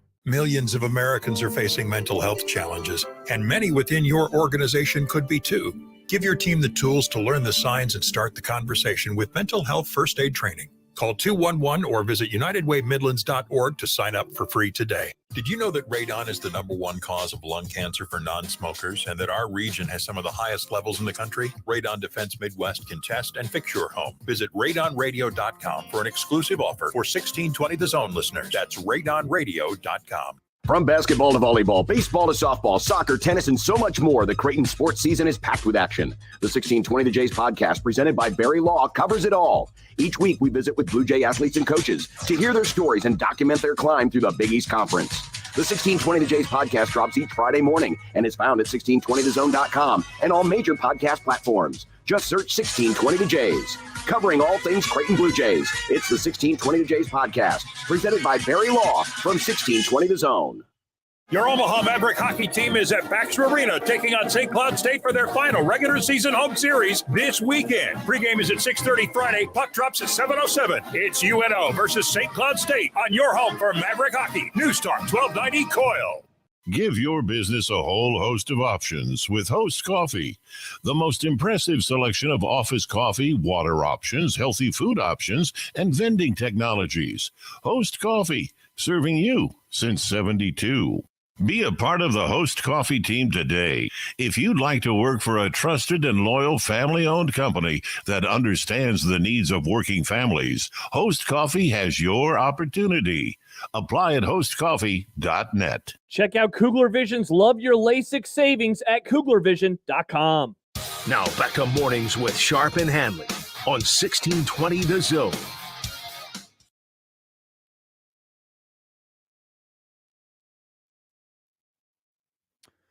Nebraska football put out their spring schedule last night. Start March 20th. There'll be a Tuesday, Thursday, Saturday, culminating with the spring game on April 22nd.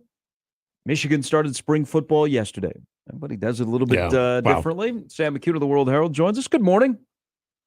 Good morning. Hey, let's start with basketball. You've been around a long time. You've covered a bunch of different personalities, a bunch of different athletes. Can you put into context this Tominaga mania for somebody who was playing but wasn't playing the amount that he is now, and of course wasn't playing at that level consistently, is on this heater that has kind of done a couple of things. Maybe saved his coach's job.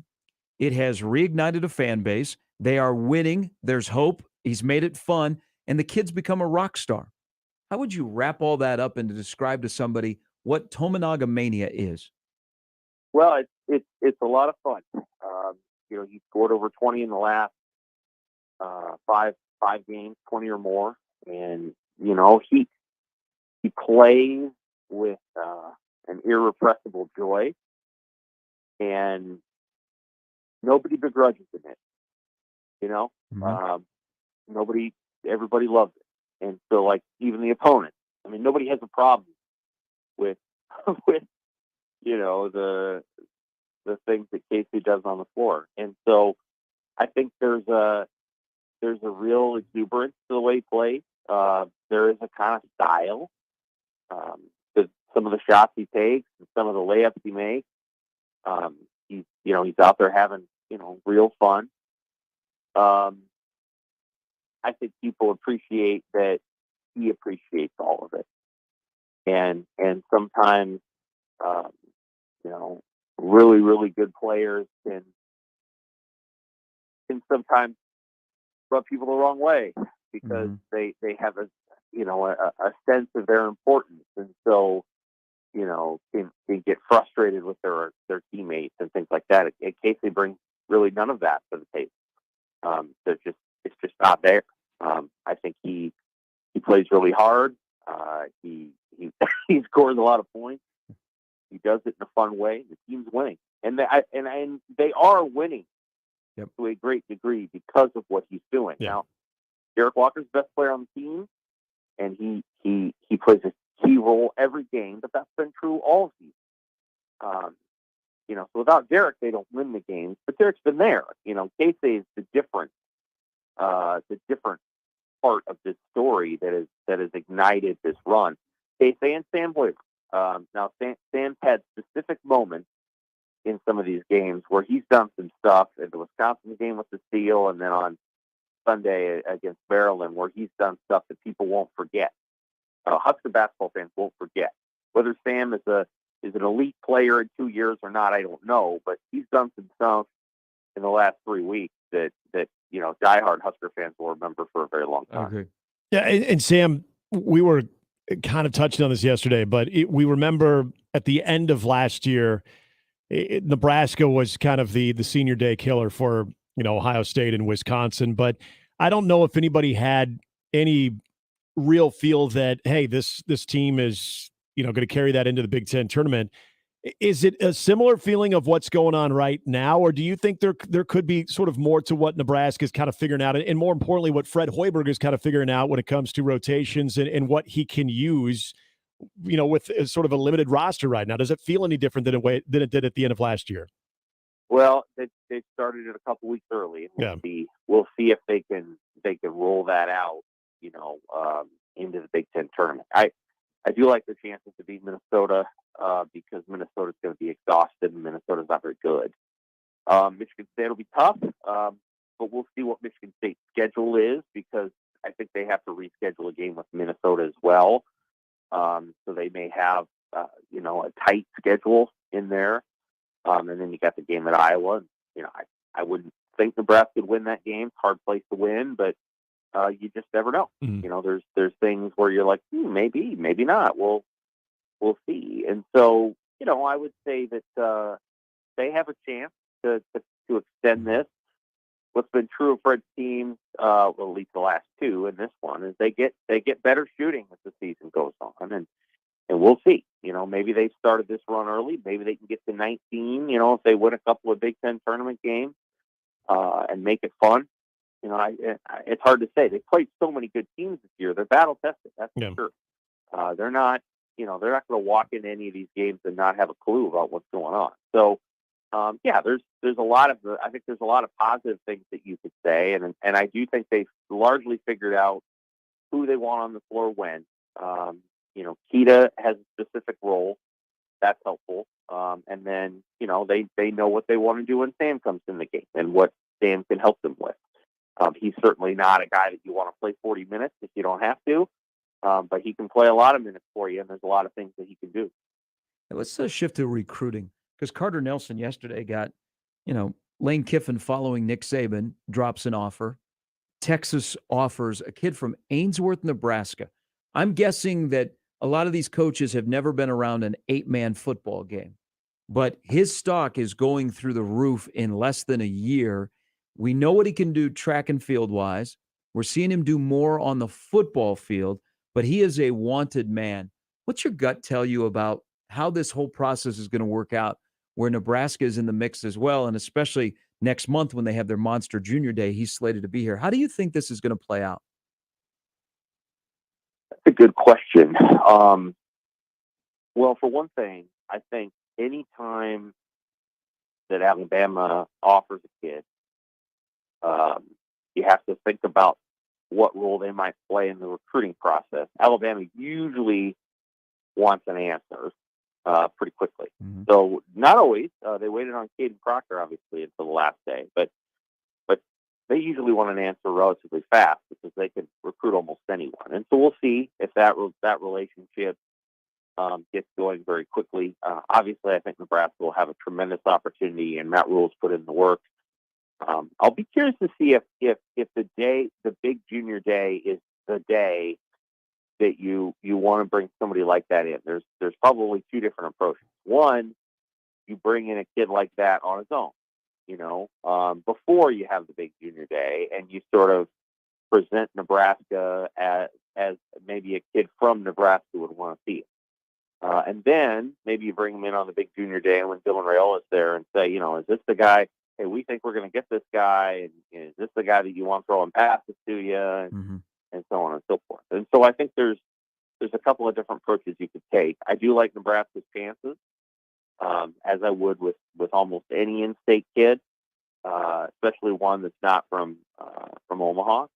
But this has been made complicated by a series of really good offers. I think Iowa will be in the mix. I think Alabama will be in the mix, and Nebraska, and then I guess you just never know. But I think Carter Nelson will probably has a good chance of ending up in Nebraska. I think Nebraska's going to have a very, very good recruiting class before they ever kick off in Minneapolis. I think they'll have 15 to 17 commits, and I think you're going to like the star ratings behind a number of those commits. Well, and Sam, speaking of star ratings and that March 25th date, that is a big one for juniors. Roger Gradney, he will be there, but doesn't need to wait till then to make his commitment. He does that to Nebraska. And so you're talking about an athlete that most likely will be on the defensive side. But it just kind of gathering what he said almost sounded like they haven't really reduced him to just one role. Might have been the reason that Nebraska came out on top. Is that what you're kind of hearing with Gradney? Oh, yeah. I mean, I think he's basically securing a spot in Nebraska's class, and he'll visit in March. And absolutely, I think that'll go well, and they'll continue on their way. He was hurt for much of last year. He only played 5 games. According to him, he's had basically a torn labrum for 3 years and didn't really know it until played hurt for many, many years. And now has gotten that fixed and may be, a completely different player as a senior. He's kind of a utility player. He plays a little bit of defense and a little bit of offense, and plays for a small school in Texas, about 70 miles west of Houston. I think this is a really good example again of Matt Rule and Evan Cooper and his staff just saying, we like what we see on tape from this kid. This guy's going to be, we're going to take this guy. In 3 or 4 years, he's going to be a completely different guy than he is now. He's going to be healthy. He's fast. He's got, pretty good track time. And I think that's what they're doing here. And he's pretty fit. So it depends on the recruiting that you look at, but he's 190, 195. So he does not, sometimes track guys come in and they're 160 pounds and you can't really play football at the collegiate level at 160 unless you're about 5'7". And so some of these guys are not. They're like 6'1" and 165. Well, Gradney is, you watch it. He's 190, 195. He's got size on him, which you want to be able to see, right? Because that's a football player that you think you can project, whose football body is already fairly developed. So I can't say I know a ton about him. He only got his offer on Sunday, and which is wild. Yeah, so I think usually what happens is they get on my radar when they get offered. I'm not. I don't know a ton about a kid from Altair, Texas, prior to his offer. So I think this is quick, but I think Nebraska was willing to do it. I don't think they would have offered him if they weren't willing to take this commit. I don't think you offer a kid from rural Texas unless you're prepared for his commit. Because it's, you know what I mean? Like you could offer a kid from Houston and say, well, hey, let's throw our hat in the ring, but we don't really think he's going to commit yet. And we're not sure he would commit to us if he was, but I think they knew when they offered this kid, he was probably going to commit. Yeah. So Nebraska beats Texas Tech for his services, and we'll see how it goes. See, I agree with you. Maybe it's unfair to say take a flyer on him, but they projected what he could be, especially if he can be healthy and the shoulder is fine, the hip is fine. He's got exactly everything they want. He's from Texas. He's got speed. And, you make the quick offer, and something you were alluding to is this class could be full or pretty close to full early on. You're selling that to kids. Hey, we want you, but you got to get a spot. So, this is one of the quicker recruiting turnarounds of an offer and then somebody to say yes. It's almost like it caught some of these guys maybe off guard that it was that quick that they knew that he would probably say yes, but not within 24 hours. Right. Yeah, I think that's a fair way to put it. It's kind of an in-state, like this is how quickly an in-state kid would say yes. And so he's on board. That's part of what happens. Nebraska does a good job of making its presentation. So he's in for now, and I assume that'll continue. But they obviously will see him in March, and you're not signing anybody when they commit. I think he's got a good chance of sticking in the class. He's originally from Louisiana, so there might be a school or two there in theory that could offer him, and maybe that would change his trajectory. But I'm guessing Nebraska will hold on to him, and yeah, it's going to be a class that fills up quickly. I think in-state kids are going to have some interesting choices to make because the door's always open for in-state prospects, but this could be a deal where hey, we got other guys that we can recruit too. So what do you think? And then the quarterback situation is interesting because obviously Danny Kaelin is good enough to play at Nebraska, but Nebraska is going to make its effort for Dylan Raiola, and we'll see what happens. I mean, Danny could be committed somewhere else by then. So it's one of those tricky things again, where if there's a very good in-state quarterback, and he may not end up at Nebraska because Nebraska is pursuing another kid that they have to pursue, and rightfully so. But that could be an interesting situation to watch. Hey, what were your takeaways from your sit down with Matt Rule with the rest of the guys from the World Herald? Well, it was a good meeting, and there are some things that were on the record and off the record that lead me to believe that he understands the dynamics of this place very quickly. Whether that was downloaded into him by Trev, whether that's stuff that he picked up himself, I think he understands the dynamics of this place, some of the things that have held this place back, some of the things that Scott Frost probably would have had to deal with that Matt Rule did not. And that's not to make excuses for Scott, but when Scott came back, there were just certain things that I think Scott either had to put up with or had to sort of endure that Matt Rule can pick and choose off an old chart menu. And Scott couldn't.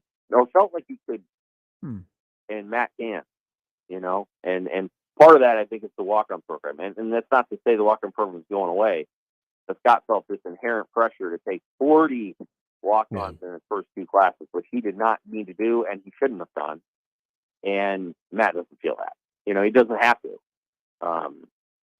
But there's other things, too, where I think he, Rule came in, he's like, listen, this is kind of how you run a football program, and there's some things here that need to be done and will be done, and we will do, and that'll be that.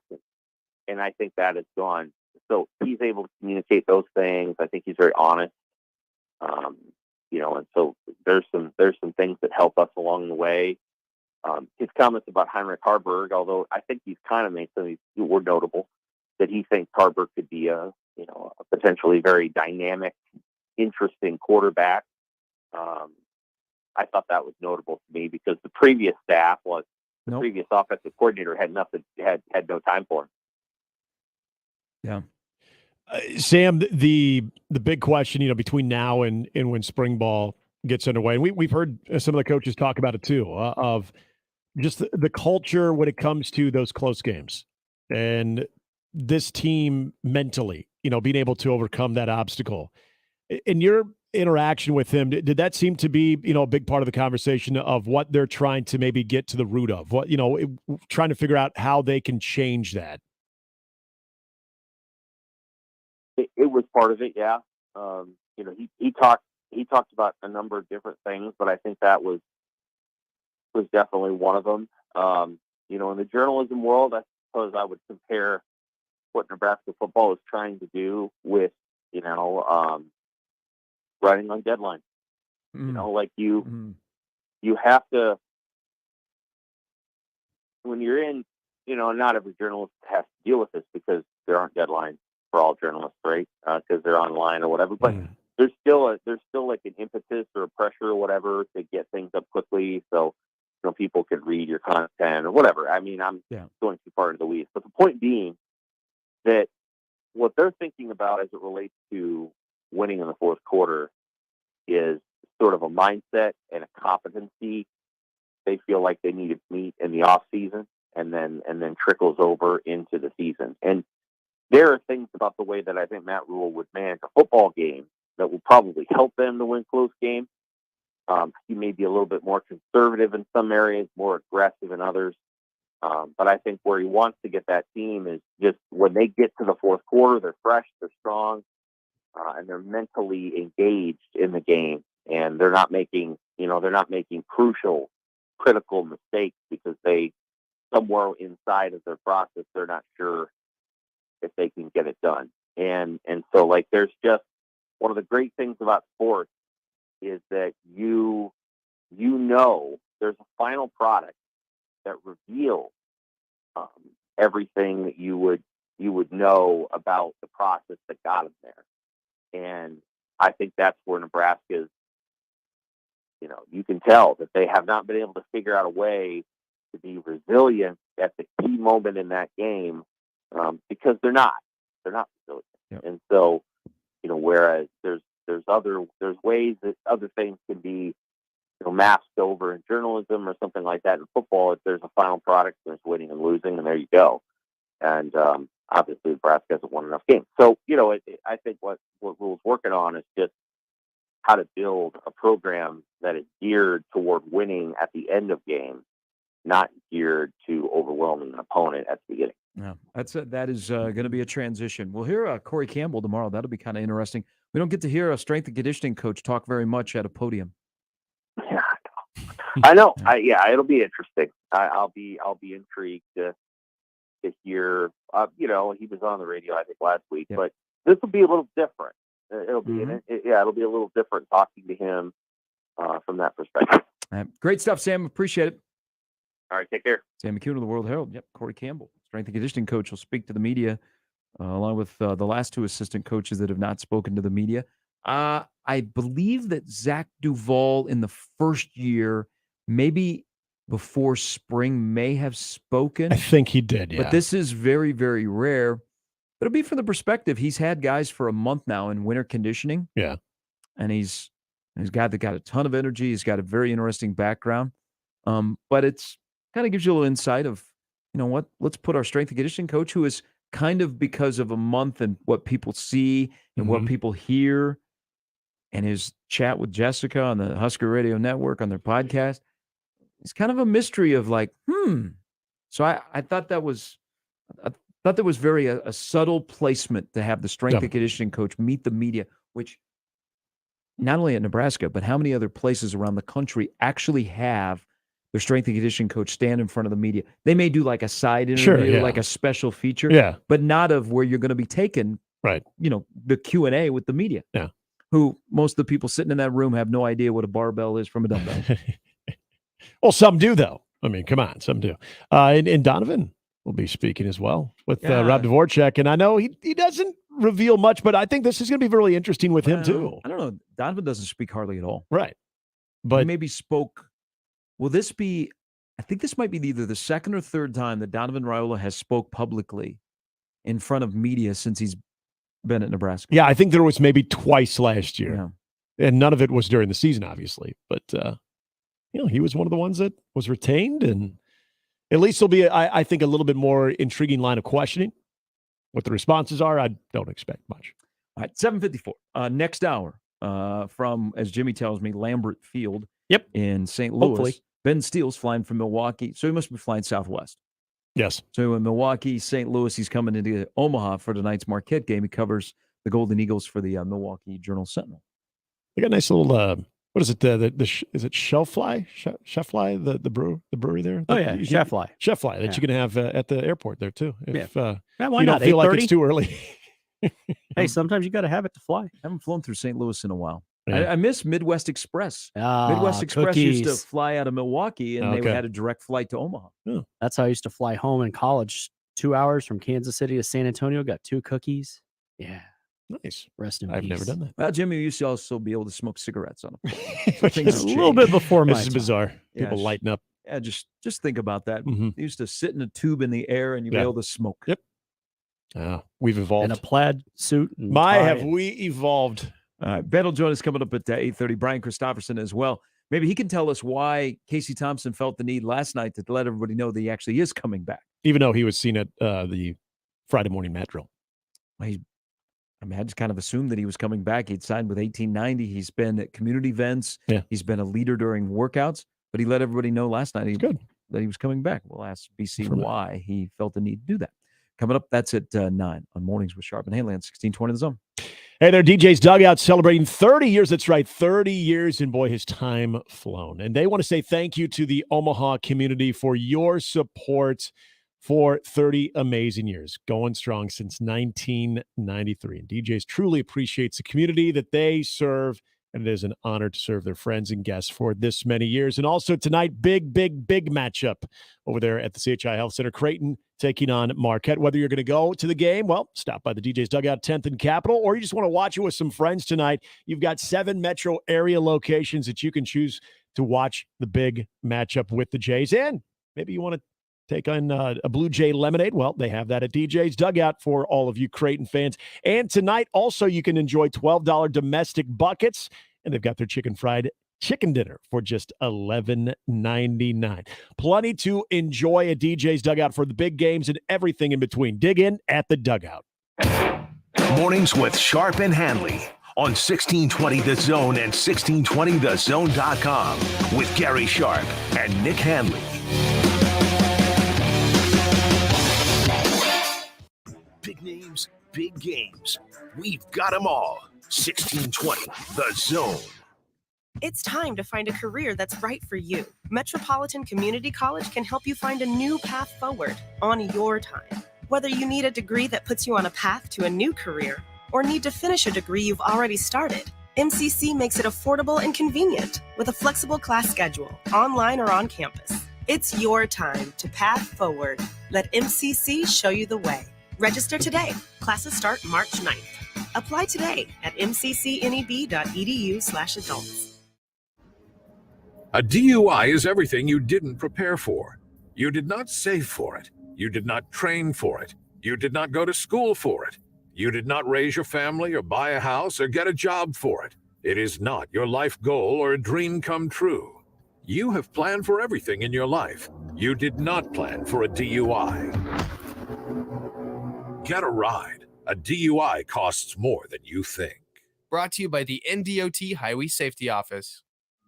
Lanahaw Nurseries has been your dependable full-service source for locally grown trees, plants, and landscape materials. Rooted in tradition, our products and services are consistently ranked best of Omaha in quality and value. From design to install, our experts are here to help bring your landscape vision to life. Start your next project this weekend. Visit us at 192nd and Center, Lanahaw Nurseries, your homegrown headquarters since 1974.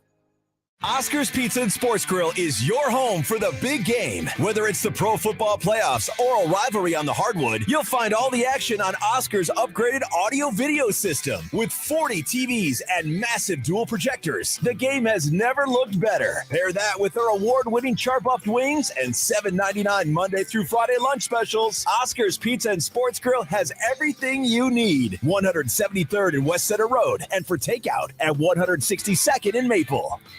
Take your basketball game to a whole nother level with Omaha Sports Academy. Tryouts are right around the corner for youth boys and girls, February 27th and March 1st. For high school girls, March 5th. For high school boys, March 12th. You can be part of a program that will take your game to a whole nother level. You can practice and play in top-notch facilities with OSA-trained coaches under the oversight of a full-time professional coaching staff that's got a lengthy resume of success. It's the only program in Nebraska on the Adidas Gold Circuit. So ensure your opportunities to college coaches regionally and nationally and be your best. Learn teamwork, responsibility, and much more with Omaha Sports Academy. At Mucinex, we don't believe in cold and flu season. We only believe in comeback season, which starts with 12-hour relief. Just one dose of Mucinex DM provides 12 hours of relief for cough and chest congestion day or night. That's 3 times longer than those 4-hour cough liquids. So say goodbye to cold and flu season and hello to comeback season with Mucinex DM. Nothing lasts longer among over-the-counter cold and cough medicine. Get relief that lasts with Mucinex DM. Use as directed. I always wanted to learn Spanish, but I never thought I'd have the time. Then I discovered Babbel. Babbel's lessons are fun. They only take like 10 or 15 minutes, and in 3 weeks, presto, you're starting to speak another language. Like magic. I love that Babbel's lessons aren't just robots talking. They're voiced by native speakers, so you get the pronunciation just right. And they're designed by real language teachers, so you learn how to have real-world conversations, things you'll actually use. It's incredible. After using Babbel, I'm ready to start having real conversations in French. There's all kinds of ways to learn. Use Babbel's podcasts or games or videos. You can even join live classes with a language teacher. If you want to learn a language, there's no faster, easier, better way than Babbel. Babbel. Babbel. Babbel. Évidemment. Go to babbel.com to try for free. That's BABBEL.com. Babbel.com. And we're back. Mornings with Sharp and Handley. Here's Gary, Nick, and Jimmy on 1620 The Zone. It's time for The Deuce with Jimmy Chavez on 1620 The Zone. All the headlines you need in 2 minutes or less. Omaha Hockey's Johnny Tyconic has been named NCHC Defenseman of the Week for week number 20. Season goes fast. It's the second time this season he has earned the weekly conference award. The Mavs clinched home ice in the NCHC playoffs with a sweep of Miami, Ohio over the weekend. They host number 6 St. Cloud State at Baxter this weekend. Creighton men's basketball drops one spot to number 19. Not that that stuff really matters. After splitting 2 games last week, the Jays are 18-9, 12-4 in the Big East. In case you don't know, they host number 10 Marquette at the Chi tonight at 7:30. Tickets are still available. And you can hear the... I don't understand. It should be a no-brainer. Building should be juiced tonight. It still will be. Call to action. Call to action. Go get tickets. Get 50 tickets. degrees today. Fat Tuesday. Nice night to go downtown. You can also hear the game with John on the Zone at 101.9 The Keg. In other college basketball,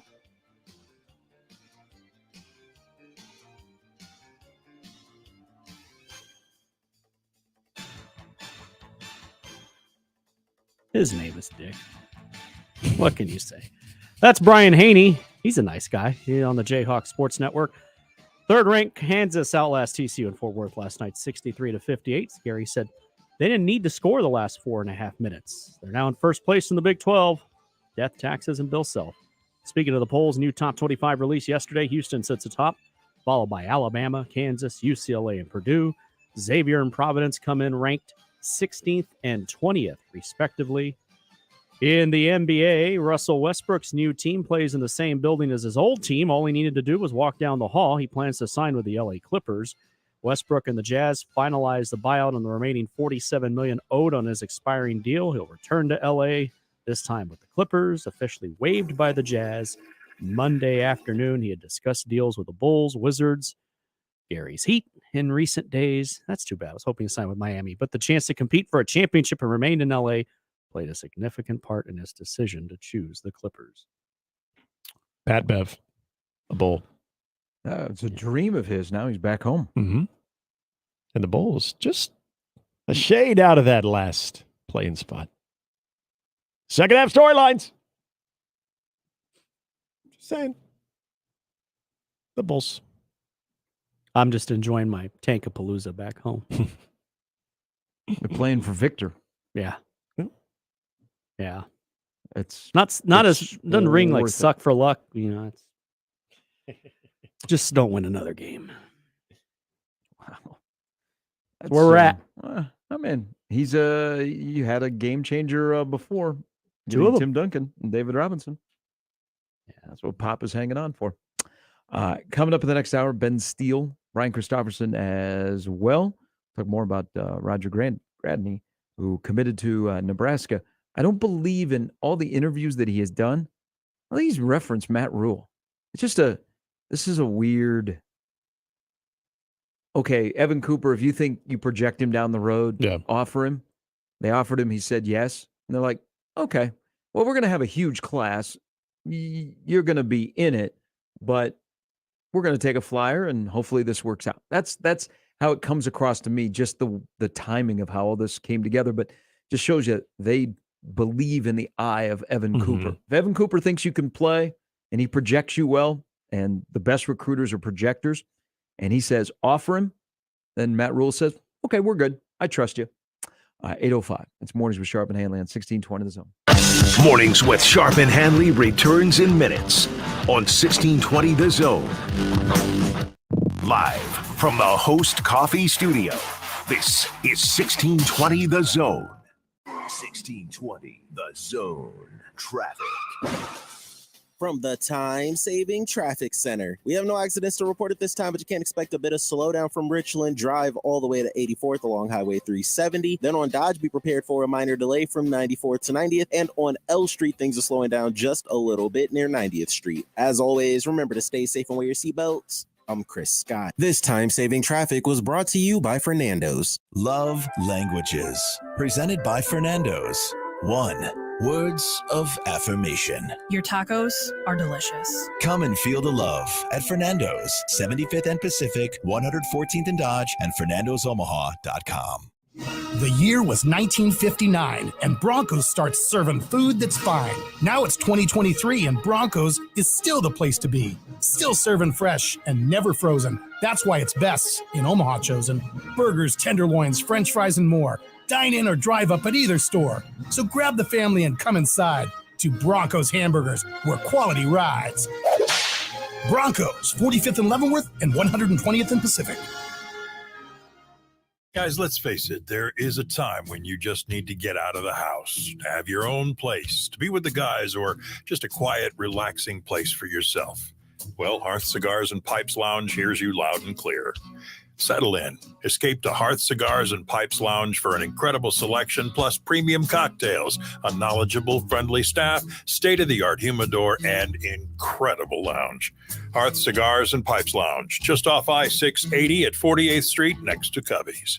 Duck Defense Midwest makes your home healthier and improves the life of your HVAC system. So improve the health of your home and everyone in it. Go to cleanairradio.com for a special duct cleaning offer for Zone listeners. That's cleanairradio.com. No matter how dark it gets, there's always a sunrise, a warm bed, a warm meal, and hope. Sienna Francis House serves hope to those experiencing homelessness and addiction. Every day, we provide more than 1,000 meals and serve nearly 500 guests in our emergency shelter, Miracles Recovery Program, and supportive housing apartments, and help our guests navigate a path to permanent housing. Learn more at siennafrancis.org. I always wanted to learn Spanish, but I never thought I'd have the time. Then I discovered Babbel. Babbel's lessons are fun. They only take like 10 or 15 minutes, and in 3 weeks, presto, you're starting to speak another language. Like magic. I love that Babbel's lessons aren't just robots talking. They're voiced by native speakers, so you get the pronunciation just right. And they're designed by real language teachers, so you learn how to have real-world conversations, things you'll actually use. It's incredible. After using Babbel, I'm ready to start having real conversations in French. There's all kinds of ways to learn. Use Babbel's podcasts or games or videos. You can even join live classes with a language teacher. If you want to learn a language, there's no faster, easier, better way than Babbel. Babbel. Babbel. Babbel. Évidemment.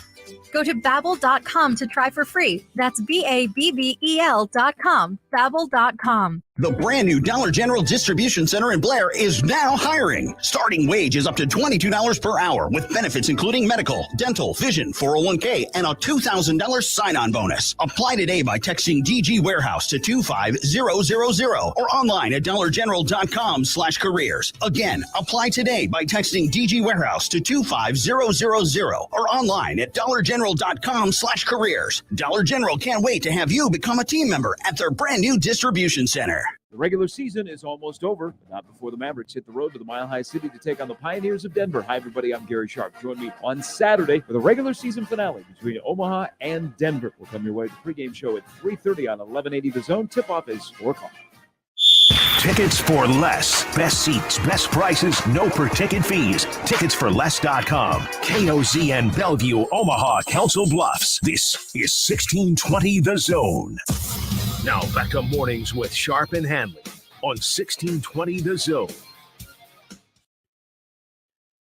Halftime brought to you by Hearth Cigars and Pipes Lounge, just off 680 and 48th Street, next to Cubby's. It's Hearth Cigars and Pipes Lounge.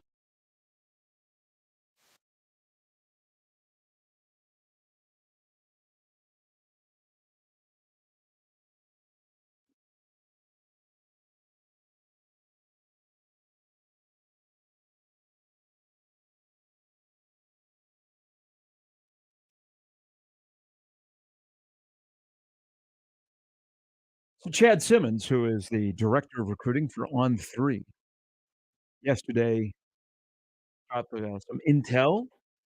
And guess what quarterback in this country everybody wants to talk about, and every national recruiting guy will mention at least once because a lot of people are enamored with the Raiola family. Did his dad? Okay, you just said it. Right.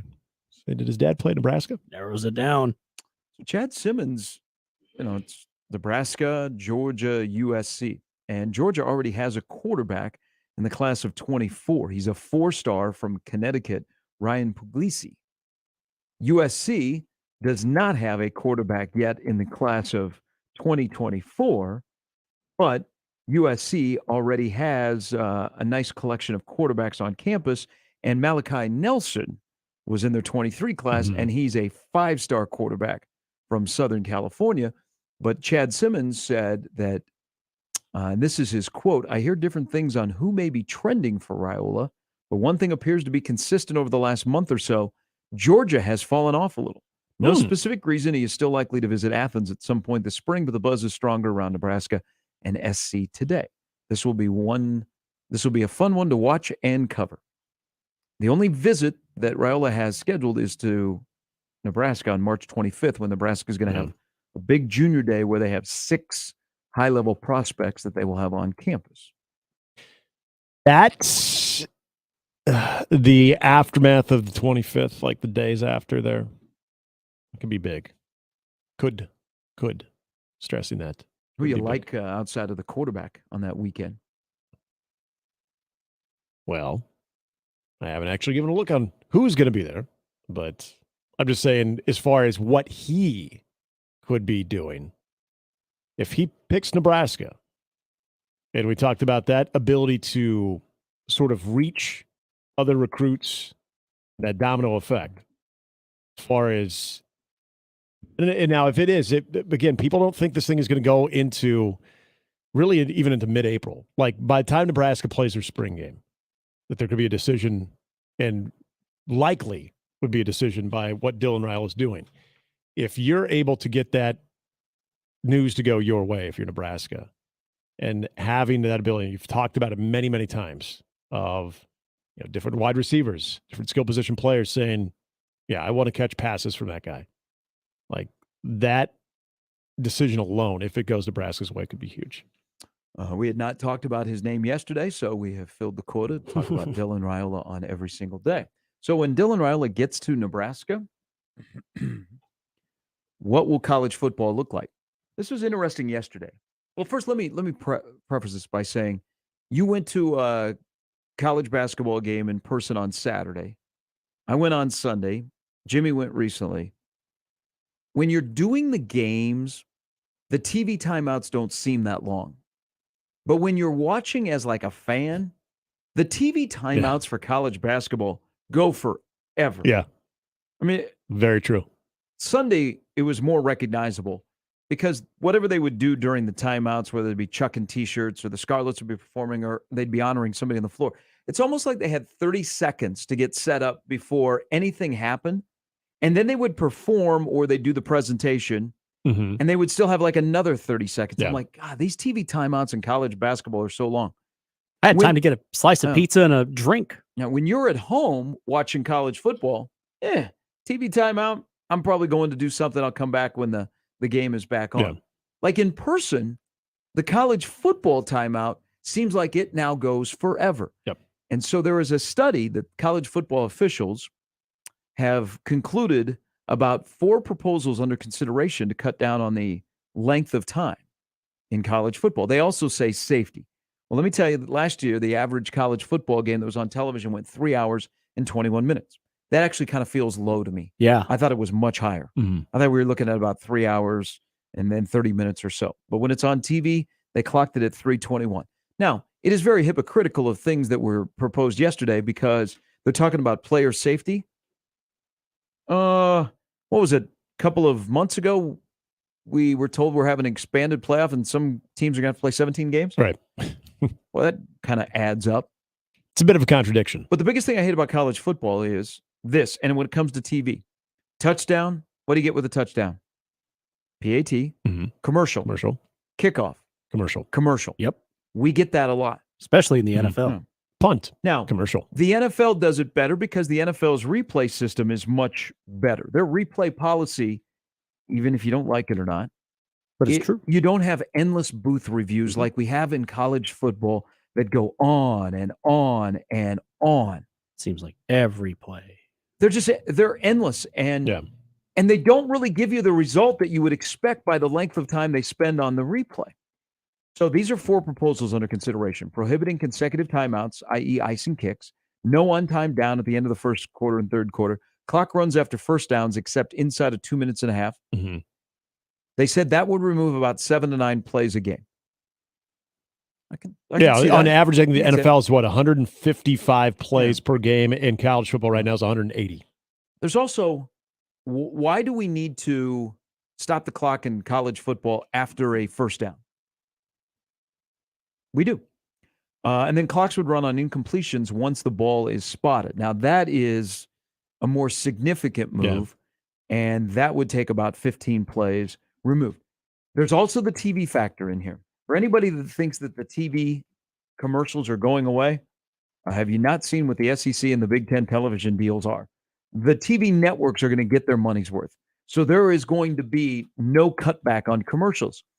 But I wonder if we think outside of the box when it comes to college football. And I don't know if any of these will pass.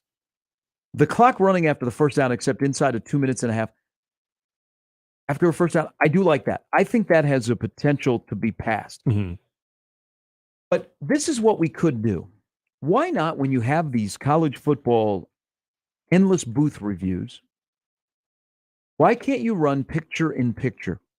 Golf does it. Racing does it.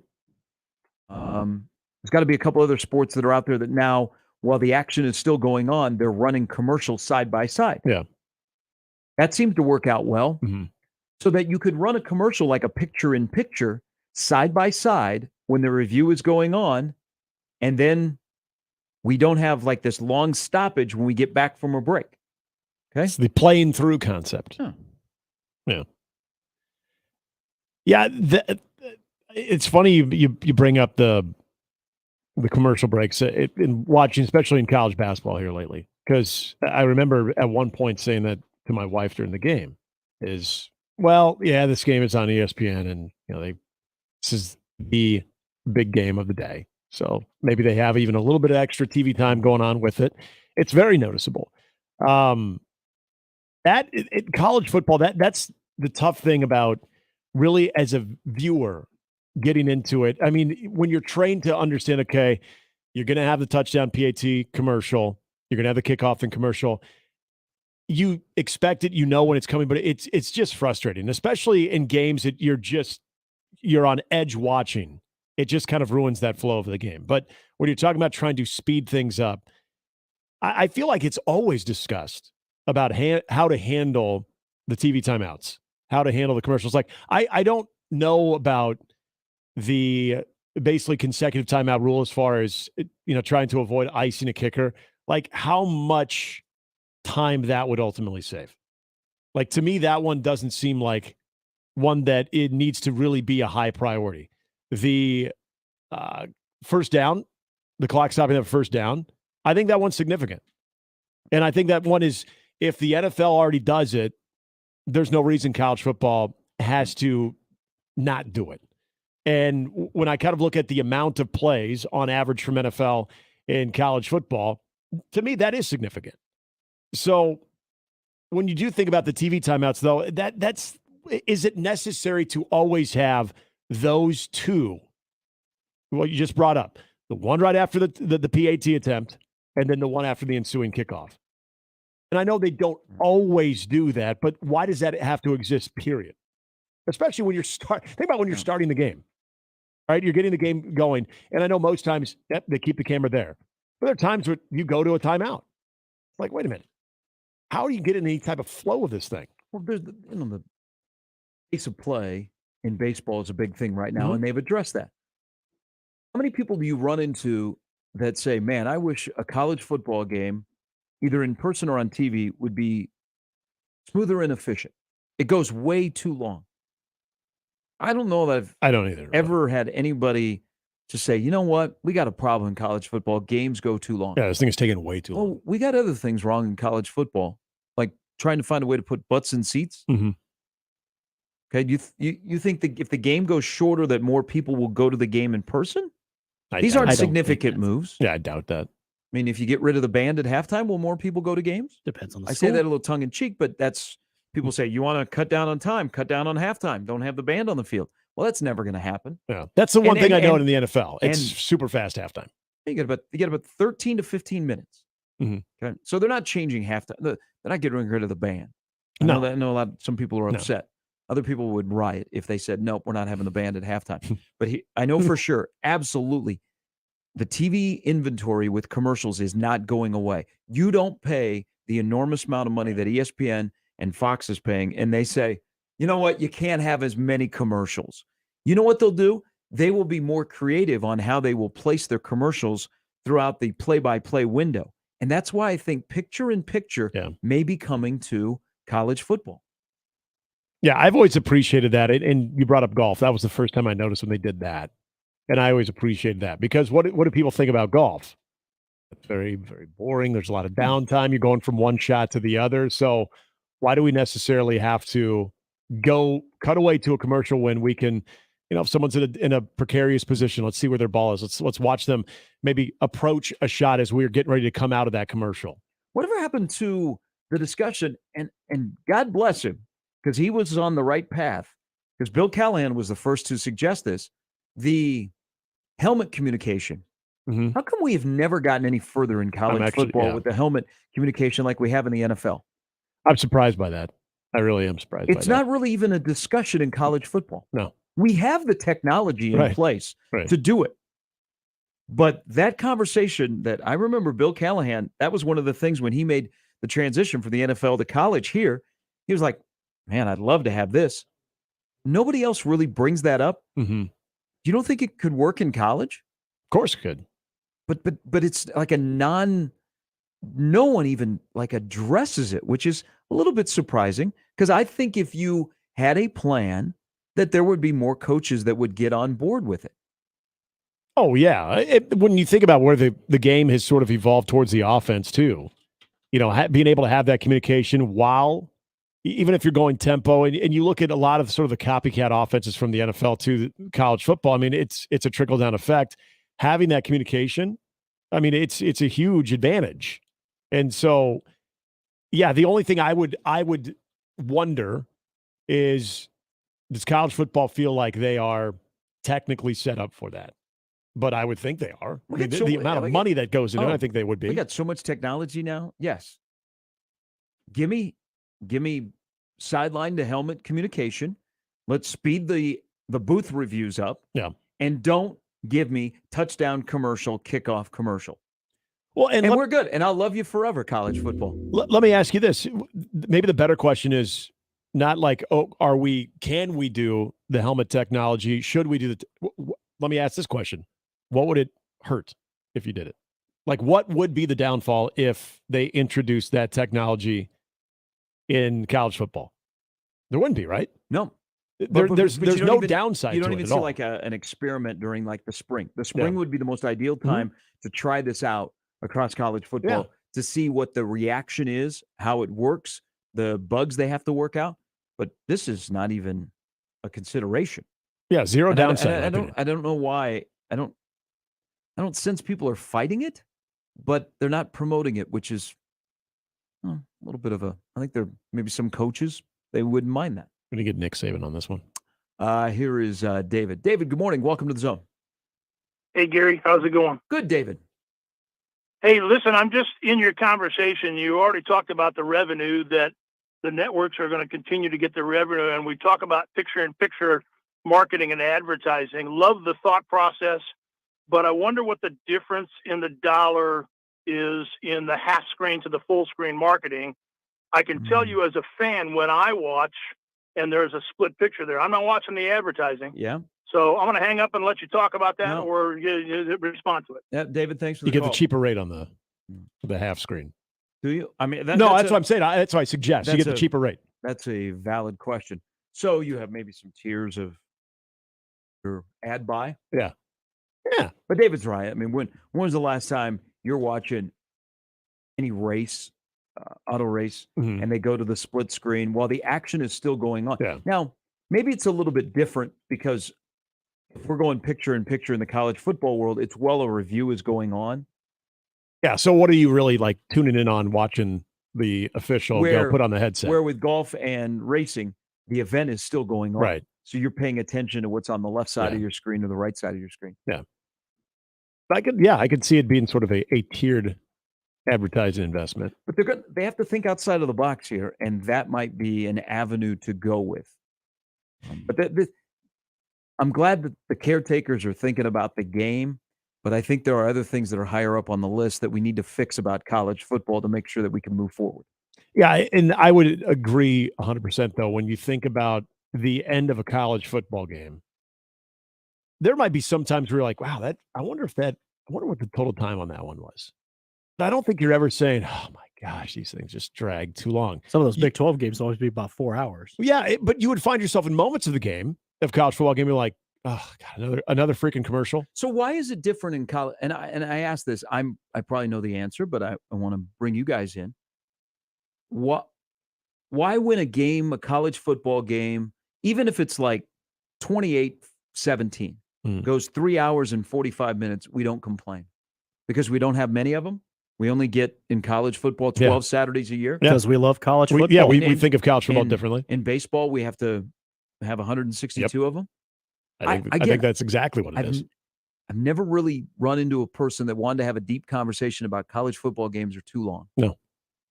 But the first thing you bring up when talking about baseball is pace of play, the amount of time.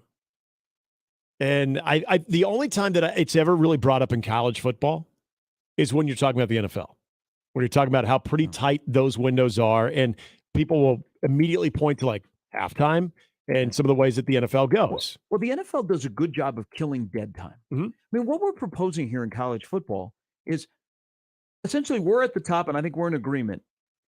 The biggest factors in games running too long in college football is the commercials and the reviews. Yeah. Now, we ain't going to touch the money of the networks because they're putting food on my table. Let's actually cut into the playing time of the actual event that is going on. Mm-hmm. That's where I'm having a hard time balancing this. So then we need to focus on, if we focus on the reviews in college football and expediting those and cleaning those up and making those more efficient, the rest is going to take care of itself. And we don't need to tinker with the game where the actual playing time of the game, which is the most important thing, is going to be impacted. Well, do you agree, though, that stopping the clock after a first down is necessary? Like based on how the NFL does it, I don't like, if you want to make a change, and I always felt this in baseball, if you want to sort of adjust how the game is played, I'm open to that. It's when you fundamentally change the game itself. And I don't know if stopping the clock or keeping the clock running after a first down, because they do it at the pro level, is necessarily fundamentally changing the game. Well, the idea that they would run the clock after incompletion. Yeah, I don't like that. But as far as first down, stopping the clock. Even so running the clock after an incompletion should be a non-starter, even with an exception for spikes. Mm-hmm. You're still going to significantly alter close games with offenses that have a lead. Right. And that, the lead where you can throw without risking a stop. Right. I mean, how many times, I'll use Jeff Brom as an example, watch that Purdue-Penn State game to kick off the season. How many times they decided to throw the football when they had the lead against Penn State, and the fact that the clock did stop, Penn State didn't have to take timeouts. It's like, wow, those decisions open the door for Penn State to win that football game. And that's the drama that we love. I mean, that does hinder decision-making, and it kind of separates game management from different coaches. So picture-in-picture or monetizing in-game stuff. During the World Cup, they did a really good job. Like, stuff was sponsored. We do this in radio a lot. Three-pointers are sponsored, assists are sponsored, all of that stuff. We don't do it as much in TV, where Gus Johnson is telling you that is a progressive first down. Right. But that does monetize it a little bit. Sometimes the first down line, remember that used to be sponsored? You'd have the and then, Kyocera. Or how about this? Overstock.com. all right. Oliver Martin is back for a Allstate Insurance punt return. Yeah. That's a you're in good hands touchdown reception. We all love this sport, and we all love this thing that I keep bringing up, which is atrocious for the game of college football. Touchdown, extra point, commercial, kickoff, commercial. Yeah. There aren't a lot of things that we agree about on the show in America. I think we all agree that is ridiculous to go touchdown, PAT, commercial, kickoff, commercial. Yeah, it's the stop and go traffic portion of a football game. That's the time to go to the bathroom. Yeah. We agree on a Tuesday. It is the stop and go portion of a college football game. I hate it. Ben Steele, talk Marquette, Creighton tonight downtown at 7:30 right here on the Zone. Big game. Very notable. That's the way I'm going to explain. A very notable game that essentially is for the Big East Championship. We'll get Ben's thoughts on how Marquette has gotten atop the Big East when he joins us next on Mornings with Sharp and Handley on 1620 The Zone. Gary Sharp, Nick Handley, and Jimmy Chavez. Mornings with Sharp and Handley. Weekdays 6 to 10 on 1620 The Zone and 1620thezone.com. Mornings on 1620 The Zone is brought to you by MD West One Orthopedics, Neurosurgery, and Spine. The Connor Happer Show. By the way, guys, corn dogs, not a thing. I love corn dogs. You dip them in mustard. You eat one at the fair. Corn dogs are a delicious food. But I'm talking about corn, DAWGS, the intersection of Nebraska and Georgia football players. We're not calling those guys corn dogs. We're not doing it. Thank you. Thank you for listening. The Connor Happer Show, weekdays from 10 to 2 on 1620 The Zone. Your Omaha area forecast from the Godfather's Pizza Weather Center and KETV Newswatch 7 on 1620 The Zone. Another mild day ahead Tuesday. Expect partly to mostly sunny skies. Southeast wind picks up mid-morning, gusting up to 25 miles per hour through the afternoon. Highs in the mid to upper 40s. I'm meteorologist Sean Everson from KETV Newswatch 7. Mornings with Sharp and Handley, brought to you by MD West One Orthopedics, Neurosurgery, and Spine on 1620 The Zone. 1620 The Zone. Traffic.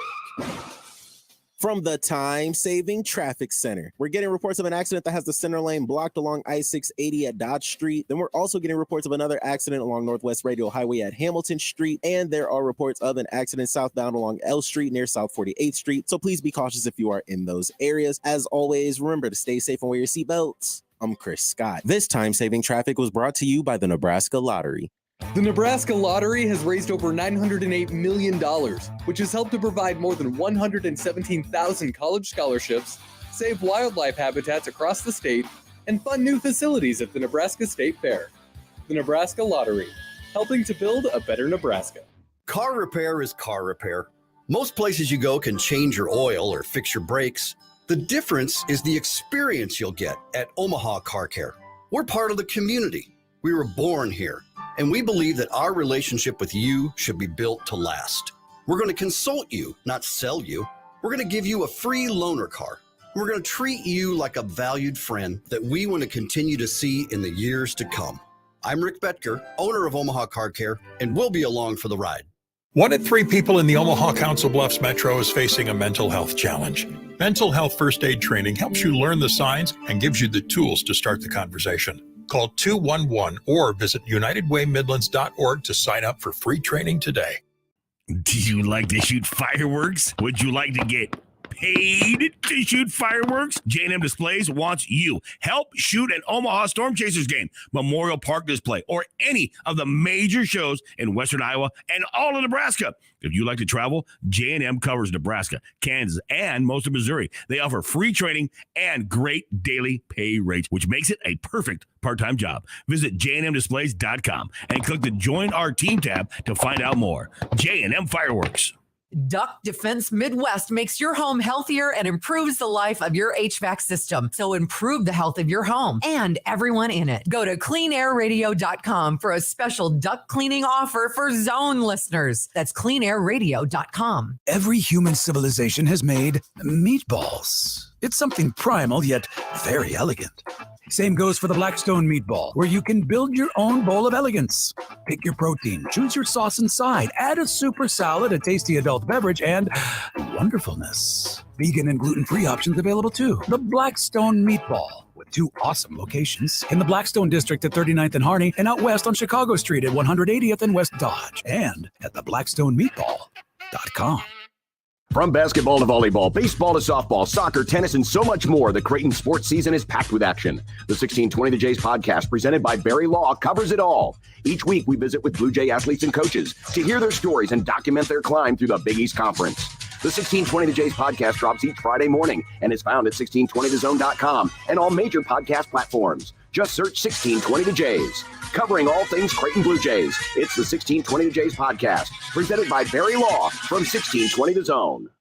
Make the right call, fans. The Rooferees at John Higgins Weather Guard. Rooferees. And we're back. Mornings with Sharp and Handley. Here's Gary, Nick, and Jimmy on 1620 The Zone. All right, tonight, 7:30 downtown at the Chi. Marquette and Creighton, essentially for the Big East Championship. I know there's still 3 games to go after tonight, but a major game. It's actually a second-round NCAA game, 19 days out from Selection Sunday. Should be a great one. We welcome in Ben Steele, who covers Marquette for the Milwaukee Journal-Sentinel, who joins us, I believe, in St. Louis, where he has arrived en route to Omaha. Good morning, Ben. Hey, how you guys doing? Yeah, I'm in the beautiful St. Louis airport. So if you guys hear the ambient noise, that's just part of it, part of the experience. See, I mentioned earlier that you were going to be in St. Louis, and Jimmy and Nick immediately said, well, I wonder if he'll go to, what was the brewery? Chef Fly. Chef Fly Brewery? Yeah. Maybe it's a little early. That's okay. Tonight, so, Yeah. But, Hey, this is a Marquette team that comes into tonight with 4 games to go. They got a game lead atop the Big East. And if we rewind all the way back to October and media days when we were all in New York City, 9th in the preseason, they said not so fast and have played well almost from the jump. But I look back when they played Xavier, and I'm sure there were a lot of people that were in the arena in Milwaukee or at home that were going, Shaka, call a timeout, call a timeout. He doesn't call a timeout in the end, but it just kind of reiterates that it appears that from player to coach, coach to player, they have this great amount of trust. How has Shaka taken this team and gotten like a full buy-in that they have elevated their game to where they are right now? Yeah, I mean, this is Shaka Smart's second year at Marquette, and he's really put an emphasis on player development. And along with that comes with that trust that you're talking about. This Marquette offense, it's been a top 5 offense most of the year. They were number 1 on KenPom for about a month. They're still hovering around up there, not quite at the top spot, but and they don't really run a lot of set plays. Shaka puts a lot of emphasis on guys learning how to play the game themselves, making decisions on their own, making the right read.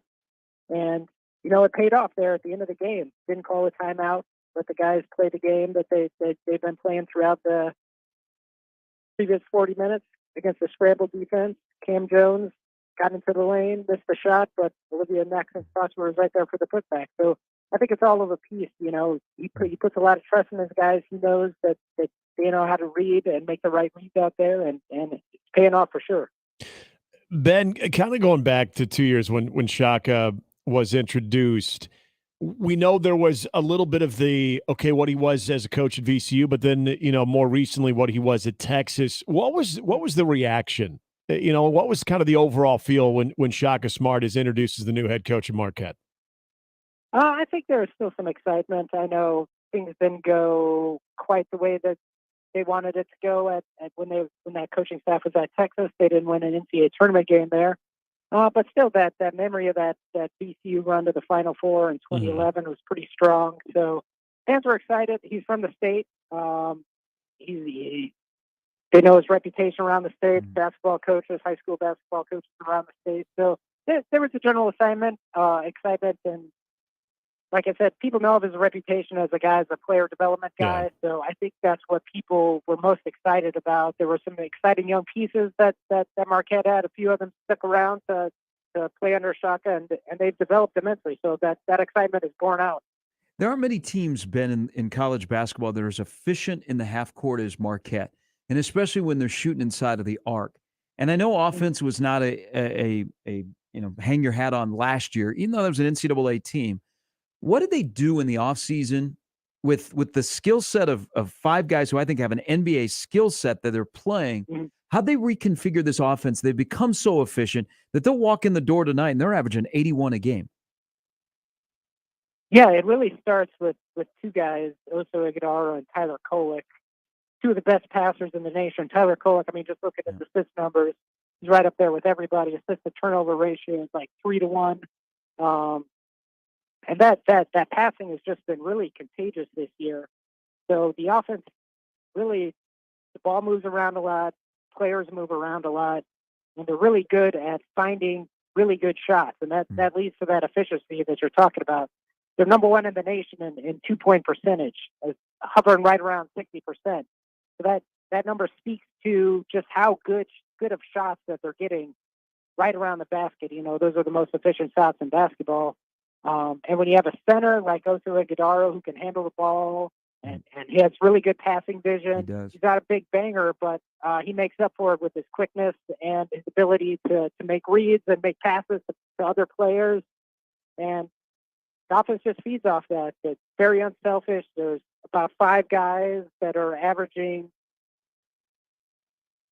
four guys in double figures, one guy's like right below that threshold. But really, the point is that they're a really well-balanced offense. They don't rely on one or two players. So if one guy's having an off tonight, other players are there to kind of fill the void. And it's just that balance and that unselfishness that led to the efficiency.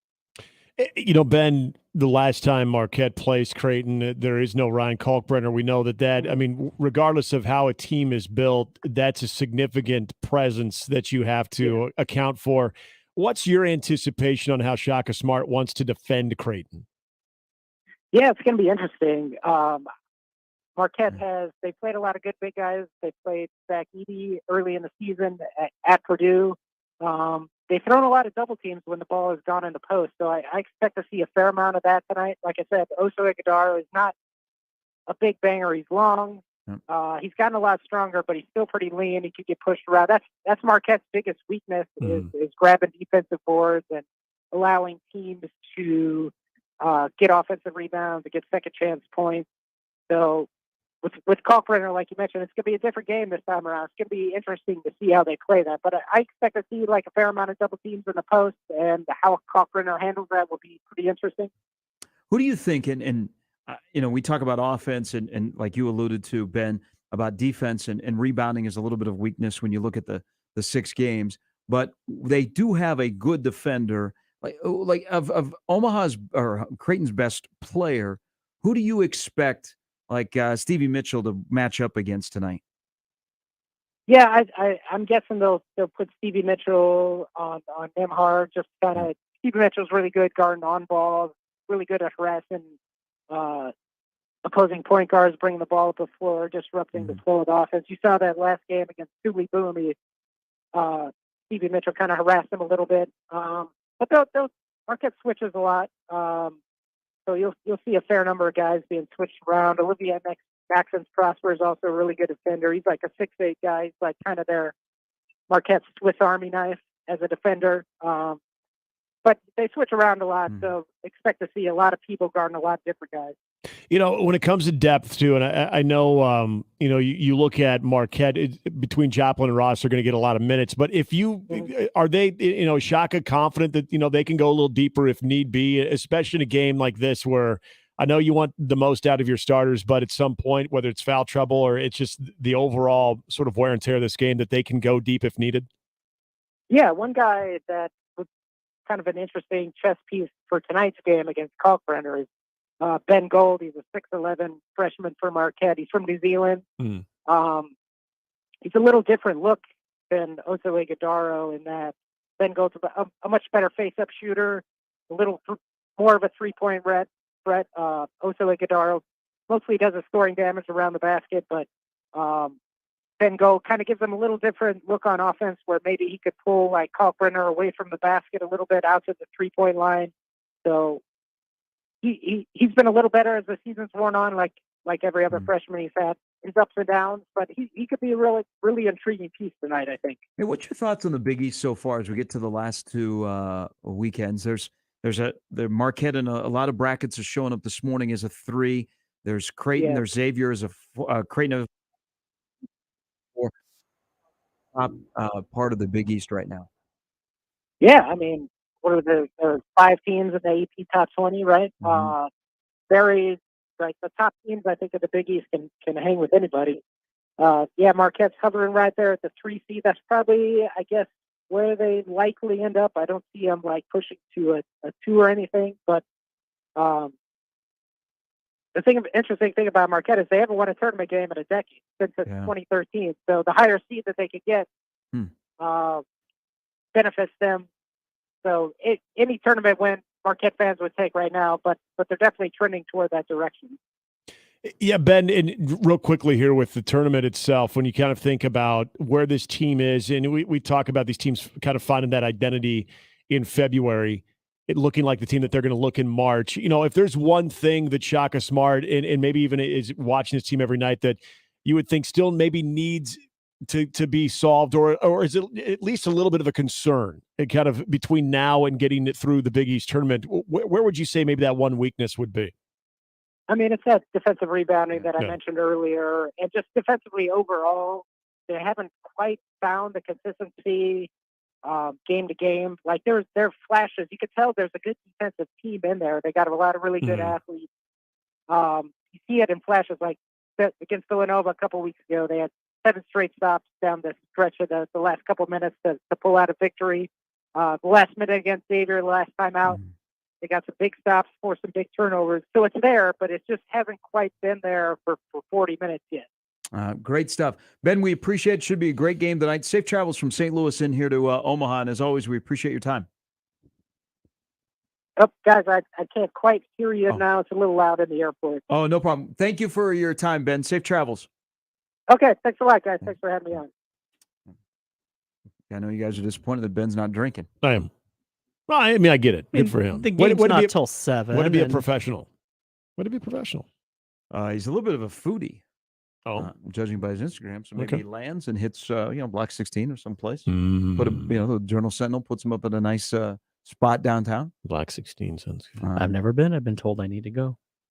You've been here for how long? And you haven't made it down there? I know. I'm the But worst. you gotta be quick because they sell out of stuff.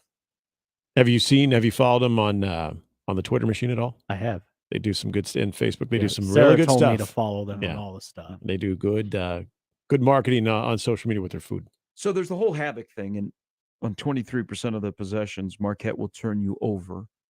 But I don't think they get enough stops. I also, as Ben twice alluded to, I don't rebound real well on the defensive end. So then their losses, they're a minus 11.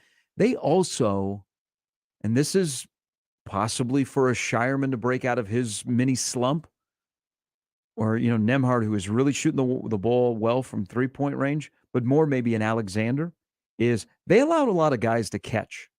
So a lot of guys that are on the catch and shoot, that's been an issue for them in some of their games where things have gone sideways or they've been closer than you would think. So that's something that I think Creighton can take advantage. I also think the fact that Kalkbrenner's going with a 5-man who's not going to step outside and shoot the 3. Now, he can pass the ball. He is one of the better passers in college basketball for somebody that's over 6'9". They do a lot of back cuts. So you're going to have to, and they also share the ball real well. Creighton does it, they side to side. So your head's going to have to be on a swivel playing defense. But I think here, Kalkbrenner is going to be able to live in the lane tonight.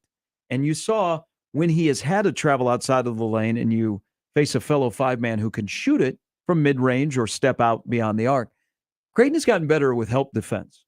And so I think that also helped him tonight. I mean, you're kind of getting the sense, I think Creighton wins the basketball game tonight. 5.5, I'm probably not going to touch it because I could see this where Creighton opens this game up a little bit. I just don't know how Marquette's going to get stops because who are you going to take away? Probably to beat Creighton tonight, you got to take away 2 of the 5. Which 2 are you going to take away tonight? I don't think you're taking away Kalkbrenner. No. I mean, are you gonna hope that Shireman still can't hit a 3? I Are you almost- going to say, hey, go ahead, Art, stand out there and hit a 3. You're not going to do what you did at the end of the game against St. John's. We'll let the other 3 beat us? Right. Like, I almost think that you have to kind of see what Baylor Shireman is early. I mean, it's a pick your poison. And you asked the question earlier, how are they going to get stops? How are they going to defend? You know, when you think about Kalkbrenner not being a part of that matchup earlier, you would assume that there's going to be a lot of help side defense there with Kalkbrenner. They're going to have some guys kind of sagging down. But that's where, I do wonder about, is this a game where Shireman is going to get some looks? And I think it's an interesting thing you bring up about the ability to catch defensively, what they're kind of allowing. Because if you're Shireman and you're looking for sort of those uncontested shots or at least feeling more confident, you would think that for a guy who can shoot it like he does and trying to find that stroke, that would be sort of the optimum conditions. If I don't want to say that they're completely losing sight of him, but if he's not as high of a priority as even, say, a Nembhard who recently is shooting better, or Trey Alexander who can hurt you in so many different ways. Kaluma and Baylor Shireman might be the guys that are, I don't want to say left alone, but might have some better looks with this. And so are they knocking some of those, especially Baylor, are they knocking some of those shots down early? Because I get the feeling he and a couple other guys are going to have some open looks, but especially Baylor Shireman. So that's kind of why I brought him up earlier in the show too, is a guy that might have those opportunities, is he finding that stroke early in this game? Because that could go a long way in this matchup. For Marquette, if Jones and Joplin are hitting from long range, Marquette does have the ability to make it uncomfortable and run you out of the building. But if Jones and Joplin are hitting from long range, should be a great game tonight. 5.5 is the spread still on FanDuel. We'll have the play, the post beginning at 6. Robbie will have the pregame show, and then 7:30 tip, and then Jimmy will have the postgame show afterwards. This is a second-round NCAA game going on tonight. Just happens to be essentially for the Big East Championship. All right, 52 past the hour. Brian Christopherson's going to join us in the next hour. I do want to read this email, going back to something we talked about before we brought Ben on about college football game times. This is in the Equitable Bank inbox from John. I am one that definitely thought college football games are too long for years. But it isn't because I want less of the game. It is because of the stupid TV windows the networks use. They schedule a game at 11 and another at 2:30. I would venture to say at least 50% of the time, the 11 o'clock game is not over by kickoff, or the 2:30 game, and then you have to go to a secondary network to see the start of the game if it is the one you want to watch. You aren't going to shorten the games. If you aren't going to shorten the games, change the TV window so you can see the entire game on the channel it's supposed to be on. Like 11:03. Well, suppose 11:2:30.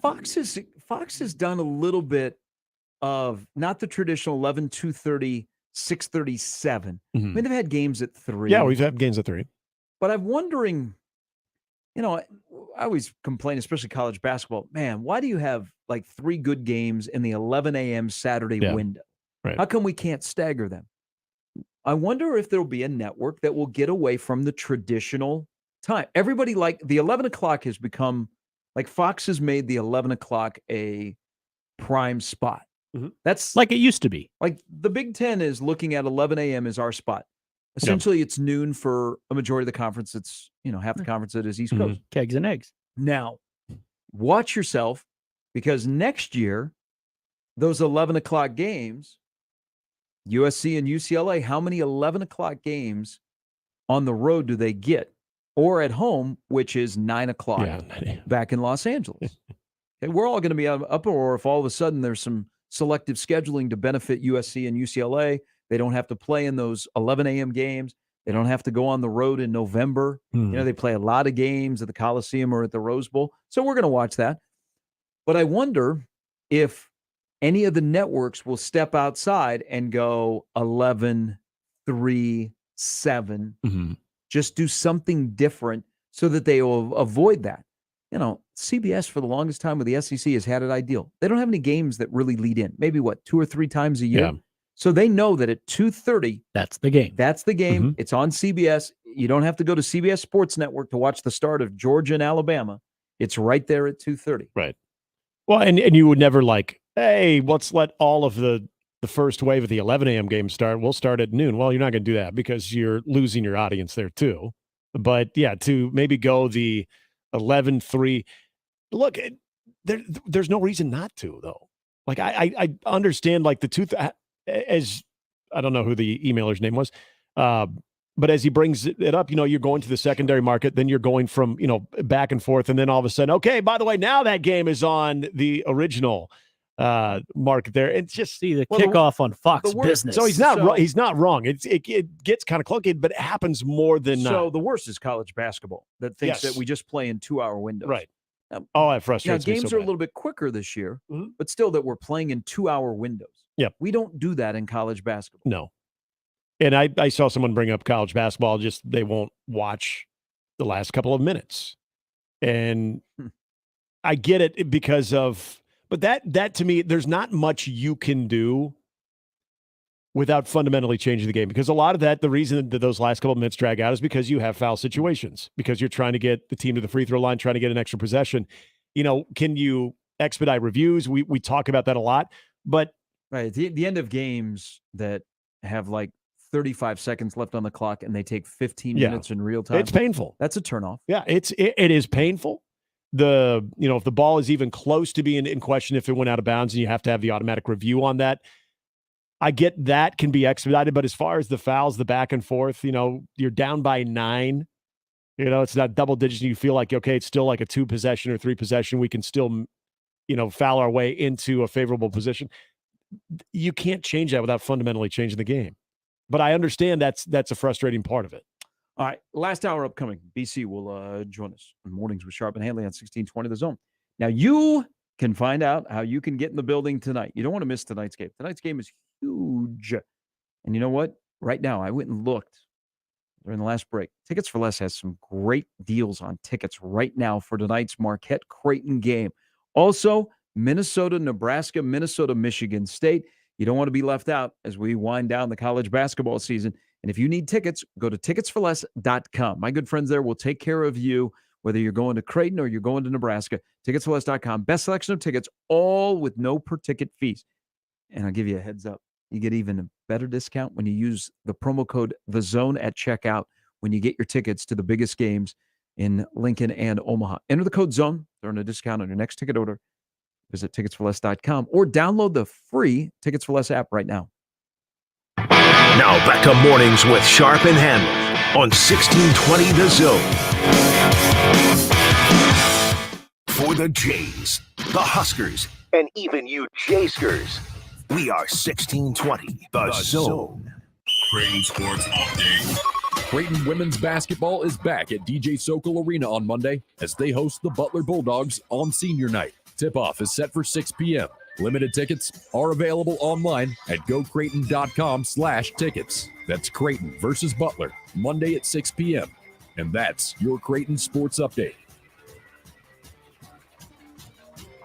1620 The Zone proudly supports Creighton Athletics.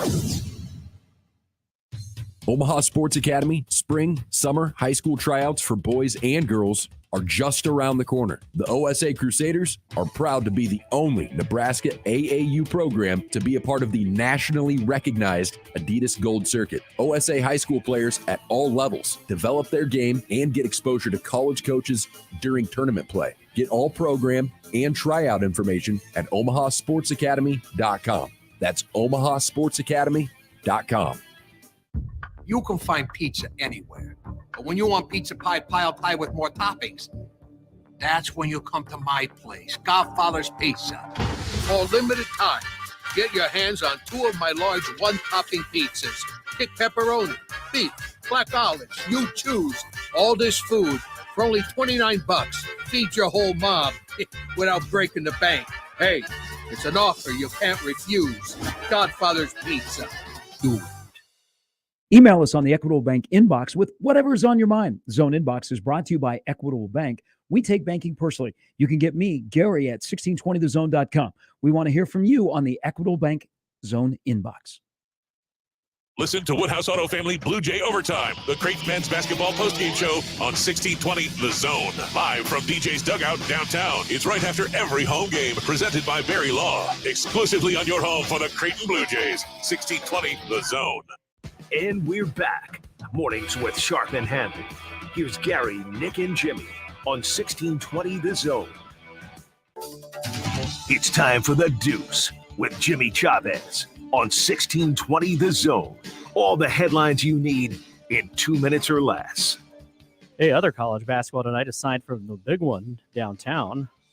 Elsewhere in the Big East, 16th ranked Xavier hosts Villanova. That's actually the game on TV prior to the big Creighton-Marquette game. In the Big Ten, only one game as 17th ranked Indiana travels to Michigan State. In the NFL, new Colts coach Shane Steichen is putting together his staff. He is expected to name veteran NFL assistant Jim Bob Cooter as the team's offensive coordinator. No real reason to tell you this, just wanted to work Jim Bob Cooter into this deuce. That's all. He was most recently the passing coordinator for Doug Peterson in Jacksonville. He was the cat's pajamas for a while, too. He really was.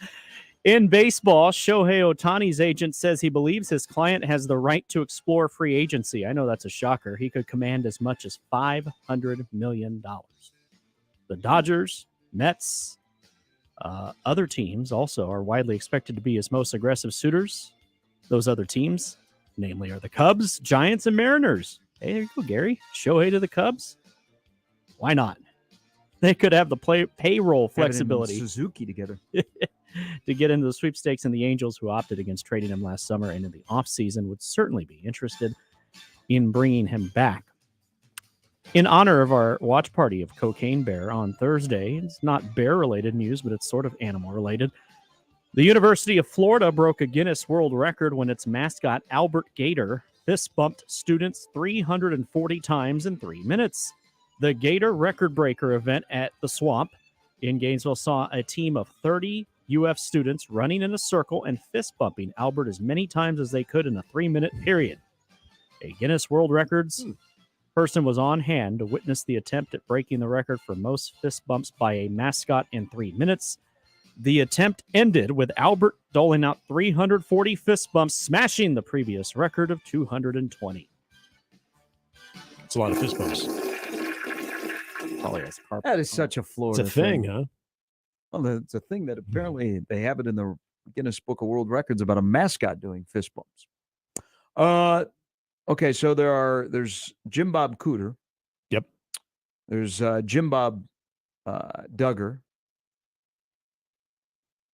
He's got a little controversial family life.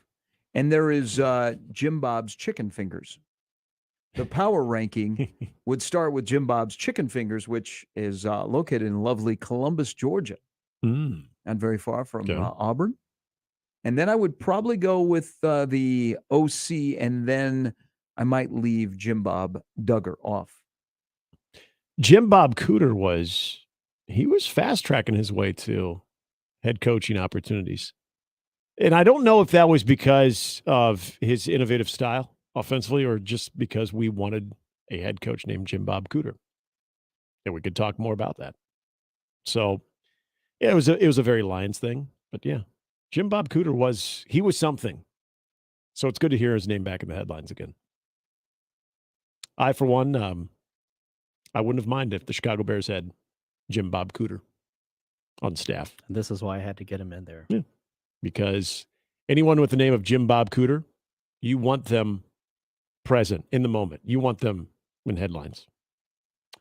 Colin says, Equitable Bank Inbox. A lot of UCLA and USC on the new NBC Saturday Night Football. Mm-hmm. So they can play that 4:30. Sun's going down at the Rose Bowl game.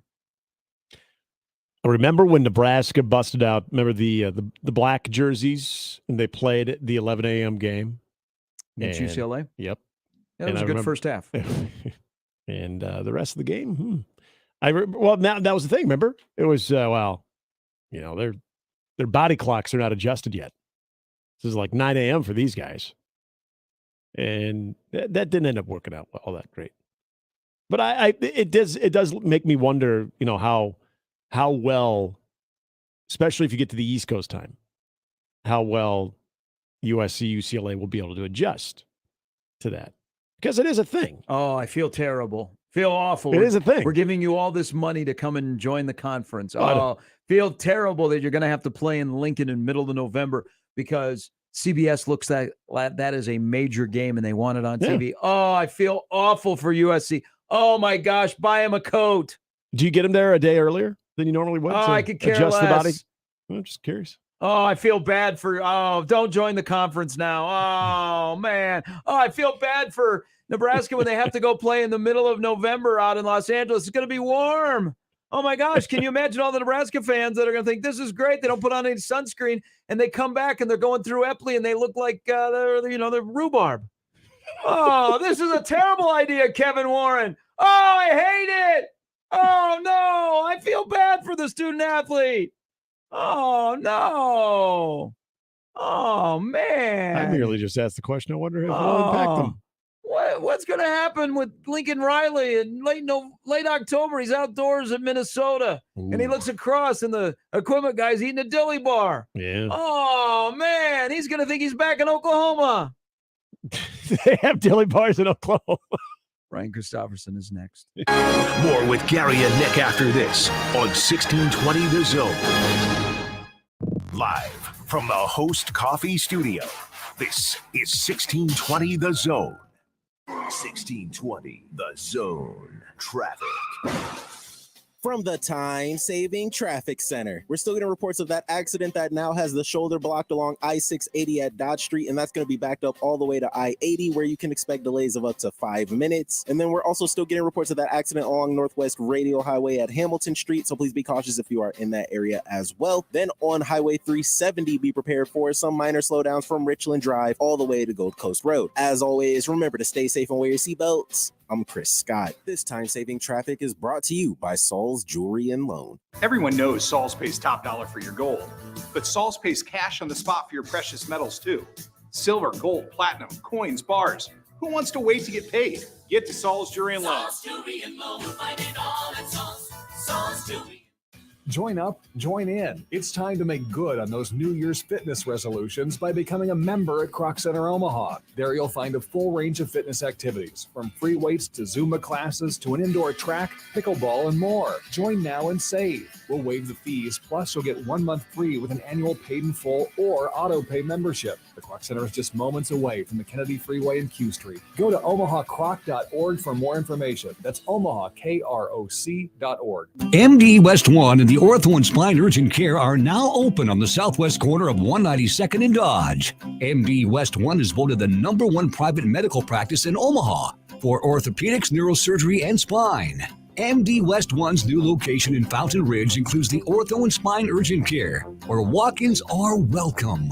See the specialists directly for any bone, joint, or muscle injury or condition.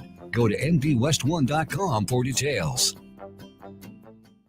Hey everyone, Josh Peterson here from my friends at Kugler Vision. It is time to love your LASIK with Kugler Vision because February is Love Your LASIK month, and they are celebrating with special LASIK savings just for you. Go to their website, kuglervision.com, for all of the details right now, whether it's the daily life, whether it is sporting events, anything in between. Kugler Vision will help improve your vision. 402-558-2211 or kuglervision.com. Omaha Maverick baseball and softball season tickets are on sale now. Don't miss a pitch or run scored. 2023 season tickets include in-state rivals Creighton and Nebraska. Get your tickets by calling 402-554-MAVS. That's 402-554-MAVS. Did you know that radon is the #1 cause of lung cancer for non-smokers and that our region has some of the highest levels in the country? Radon Defense Midwest can test and fix your home. Visit radonradio.com for an exclusive offer for 1620 The Zone listeners. That's radonradio.com. Equitable Bank. We take banking personally. EquitableOnline.com. Tickets for less. Best seats, best prices, no per-ticket fees. Ticketsforless.com. KOZN Bellevue, Omaha, Council Bluffs. This is 1620 The Zone. Now back to mornings with Sharp and Handley on 1620 The Zone. All right, Fat Tuesday, everybody. Happy Mardi Gras. Brian Christopherson of Husker 24/7 joins us. Have you, in your younger days, did you celebrate Mardi Gras? No, not really.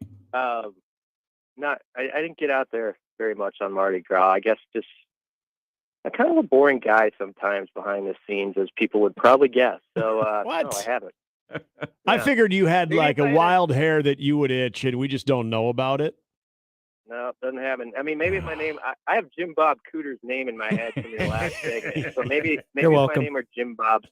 I was thinking about how like maybe at one point he thought like people weren't taking him seriously enough because of his name, and he went back to he's like, you're gonna James Robert Cooter. Yeah. Cooter is his actual name, and I wonder if he'd make an announcement like, "Hey, I'd like to be called James Robert Cooter from now on." See if that can elevate me in the profession. It's still better than John David Booty, too. So, Yeah.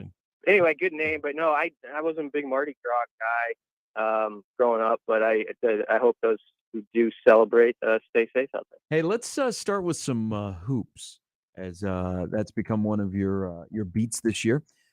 Nick Baugh on his pod yesterday, I was listening to it. He described it perfectly, and Nick is sitting there courtside with Kevin on Sunday, so they see like the transformation of this team.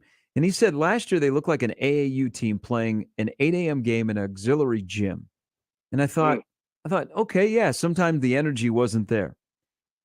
So now I look at the energy, and it's not just Tominaga. It's infectious, and it's a team that has fun. You know that they like playing with each other, and it hasn't been just recently. I think it's been throughout the entire season. So Hoiberg has established a culture where they didn't quit, they're having fun, and guys aren't complaining if they're playing less minutes because they're winning. Why has this culture changed, you think, in about an 8-month span? You do have to give a lot of credit, I think, obviously to the staff first. I think Fred made a couple good hires in the off season, but also those veterans. Even the guys who are injured, Emmanuel Bandamel and Juwan Gary, have stayed pretty engaged with this team and have been really good leaders and come up and help the young guys even while not playing. And obviously Sam Grissel as a senior, I think has just that experience of having been through it for 4 or 5 years at this level. And all those guys came in with sort of winning track records from their past schools. It was different levels, granted, but they had won a lot of games. And so I do think they sort of brought immediately an expectation like, we don't have to accept this losing culture, or the idea that there's a black cloud hanging over Husker basketball necessarily. And there were a lot of reasons this season where they could have went back to that and said, okay, it's Husker hoops. That's the way it goes. You suffer these injuries. It's going to be like a 12-win season, and see you next year.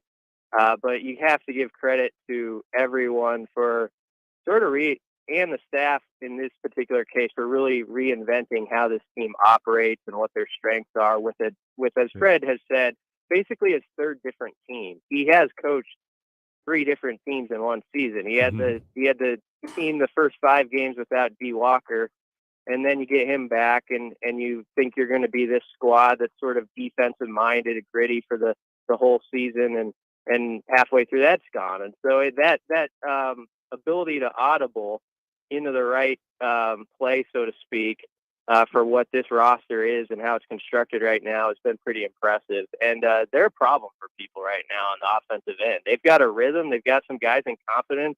And I did not think, in January, this could be a good offensive basketball team. I just didn't. They didn't show any signs of it. And they've really become kind of fun to watch on that end. And it's not just Tominaga, I should say.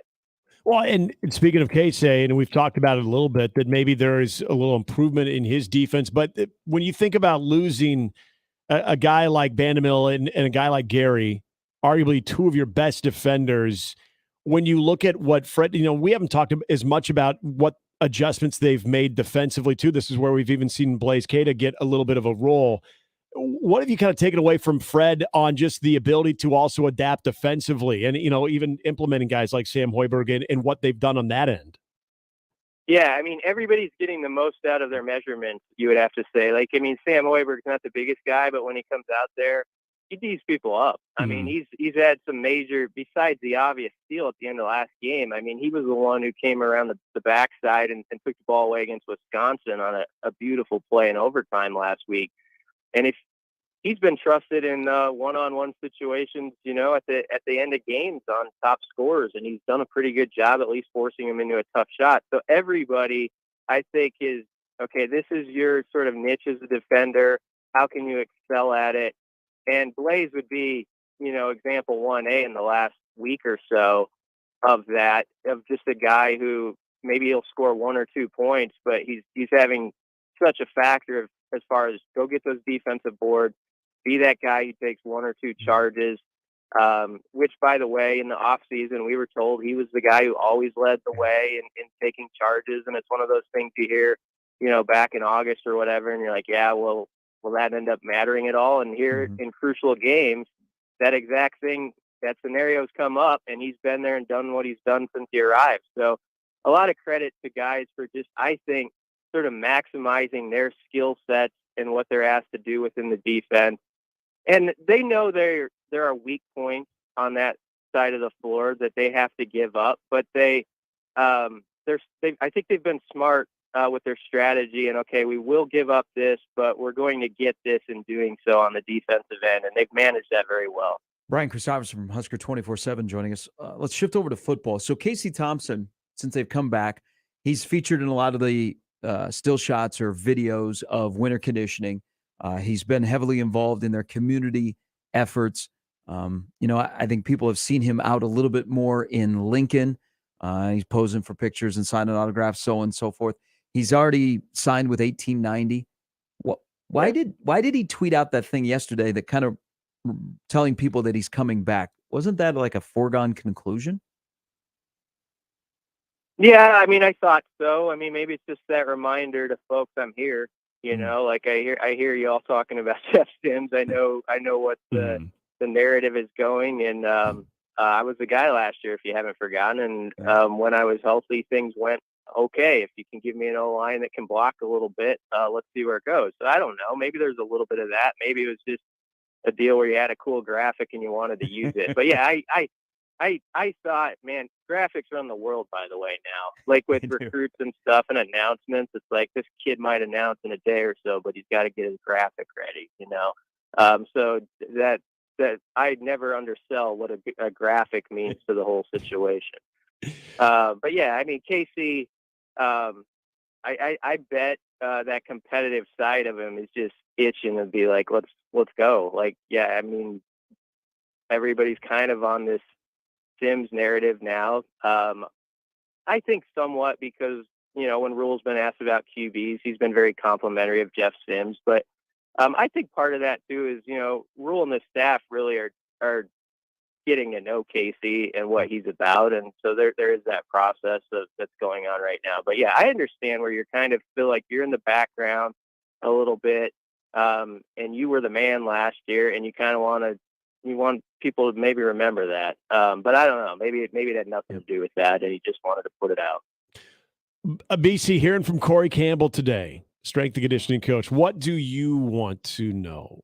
What is, I mean, I know strength and conditioning is sometimes the rare opportunities to hear from these guys. So what do you want to know about what is going on and what sort of the overall goal is here?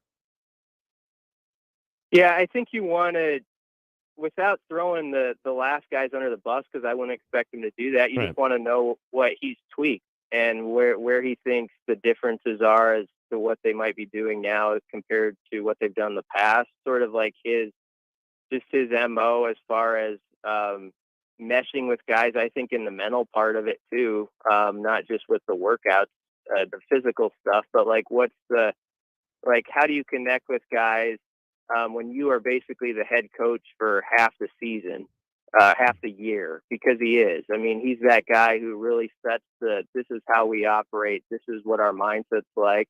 I think you ask him about going out in the snow. I mean, it seems like they did that the other day. And you say, like, what's that all about? What's the reasoning for that? And I think there's also going to be an interest, Nick, in sort of the extra stuff involved with the S&C operation. They've got all these other staffers on hand with different specific roles to help guys recover fast and sort of be ready to go the next time. And I think there's some curiosity about that because, nowadays that's such a big deal, is just like being available and being healthy and having that type of team where you don't feel like you've got half the crew on the injured list all the time. So I think some of that stuff could be interesting. It is going to get a little nuts and bolts type stuff probably with the strength and conditioning guy, but I think Husker fans are kind of wanting to hear that stuff because I'm not blaming the way the last coach did it, but he was not someone who spoke publicly a lot. So this is different. Do you think the transition, we focus a lot on the transition from one head coach to the other, but do we know really how difficult or either how easy a transition as a strength and conditioning coach is? Because Zach Duvall had a certain way he wanted to do things and a certain way they went about their business. And it wasn't like Duvall was just here for a year or two. A lot of the guys in the program, that was the only strength coach that they've had. They had him for 5 years. They had him for, 4, 3, whatever. Now all of a sudden you have Corey Campbell in, and I'm sure in that world they do a lot of things. Like I'm sure Zach Duvall had something like Matt Drills, but didn't call it Matt Drills. Nebraska has Matt Drills, and we're all enamored with him. But can you even put your finger on what the transition is like for a strength and conditioning coach to come in and start to work with a group of guys that for 5 years or 4 years, whatever, they've been tuned to that particular voice in that particular way? That's a good question for him. Is how hard is that to sort of retrain the mind a little bit on this is how we do things without slamming how they were done before. We always do act around here like the new strength coach is definitely better than the last one. I know from covering this beat for like the last 20 years, that's always the going thing. Like, oh, the last guy didn't do it right. This guy, and we don't really know what's going on. A lot of the specifics. I think there have been good strength coaches at Nebraska who have done things and really pushed guys in a tough way, and the results haven't necessarily come on the field. Mm-hmm. But I would think what you're talking about in that question is an incredible task if people actually think about it, where you just step in sort of on a Monday in January and you're like, okay, this is the new mode of operating. This is how we do it, and how you and I don't know if you can really ease into that or not, or if you just have to just dive into the deep end with it. I think you kind of do. But that would be interesting to hear from him, just like what that's like when somebody has been reading a different pamphlet for a few years, as you say, and now, okay, here's something else for you. And maybe it's not altogether that much of a change for guys, but I would think there's some stuff that is very difficult to adjust to those first couple of weeks. And I also think, you're looking at this point for, okay, who within this time of year is the leader? Who are the guys who are sort of stepping to the forefront? And you can see when times are tough, they're lifting other guys up. They're showing the example of this is what it's going to be like, in the fourth quarter, and things aren't going your way. Who's going to be that voice who kind of rises up? And I think that's the use also of this time of year, is figuring out who that is. And speaking of other coaches talking today, Donovan Raiola, look, I know when he spoke to the media, he's a man of few words, and that's fine. It's interesting this time around, given a new coaching staff, but also the importance of this group that Matt Rule clearly sees something in what Donovan Raiola can bring to the staff, but also maybe how he could work with both Rule and even Ed Foley. Where do you think, as far as the talking points and just kind of the different dynamics of this team and this new staff, where do you think Donovan Raiola kind of fits into a lot of that intrigue? Yeah, I mean, just more from Donovan's, hearing from himself, like, why did this fit so well, did he think? I mean, it's not only Coach Rule who has talked up Donovan. I mean, Marcus Satterfield, the OC, people remember when he talked to us, he said, yeah, I went to Matt Rule and said, we got to keep this guy. And Satterfield actually went into talking to Raiola thinking like, yeah, this is going to be a deal where this guy's going to move along, and that's the way it is. We'll find someone else. And within a half hour or an hour, Satterfield was pretty convinced this could be a pretty good fit. I thought that was a genuine answer from the offensive coordinator. So I'd kind of like to hear more from Raiola about that, because that seemed like a pretty big moment. When you think about not only hiring your O-line coach, which is a big enough hire as it is, but the connection to, the number one recruit. And I'm not saying that's just the driving force to getting Dylan Raiola. I'm not in that camp that connects those exactly. But that is a sidebar to this. And so when you think about that piece, and then how big that hire is to make, and you think about everybody around here thought he was not going to get rehired, and then he just kept showing up, impressing these new coaches, and there were these conversations that happened behind the scenes where it's just like, this works, this clicks a little bit. I'd like to hear as much as we can about that, about those moments when they had those meetings it kind of the script flipped a little bit from this guy's going to be here. Let's go. And I don't know how much Donovan will be willing to dive into that. I sense not a lot, but you try your best and we'll see what he says. Hey, I'm going to make you the czar of college football. Make it smoother and more efficient. Where would you start? Well, I think some of the stuff they proposed as far as shortening the games is just like it's not going to be a big deal. Like, it's not going to help that much, not replaying it down when the clock expires at the end of the quarter. Okay, that happens once in a while every few weeks and might save you 30 seconds. It's more these reviews that lengthen the game. And so I think they need a time constraint on the reviews. Like, I really do. I've always believed if you go to the booth and the person up there or people up there can't figure out in a minute to 75 seconds that this play should definitely be overturned, then there's not enough evidence to overturn it. And some people who would say, well, yeah, you need all the time to get it right. I mean, sometimes I've watched games, you've watched games where we have watched a review for 5 minutes. Yep. And they still get it wrong. So I think I would put a timer on how long a review can be. And tell my people, like, hey, if you don't think there's enough there, move along. And I do think they need to have those reviews where someone in the booth can just page them and they move it along very quickly. They say, like, hey, the ball hit the ground. You're definitely wrong here. Don't even stop. Like, there are plays like that are so clear that I think that should be a part of it. Yeah, that to me is the biggest thing. Yep. I also would say real quickly, I know I'm all for efficiency and shortening something where you can, but I don't think college football has Major League Baseball's problem. I agree. People, there are 12 games a year, or 13 games a year. People plan their entire days around these things. I mean, they get up at 7 a.m. and they plan it till midnight around this college football game. Do we really care that much if it's a 3-hour, 18-minute game or a 3-hour, 24-minute game? I think the whole issue, to honestly, is exaggerated. I don't think it's that big a deal.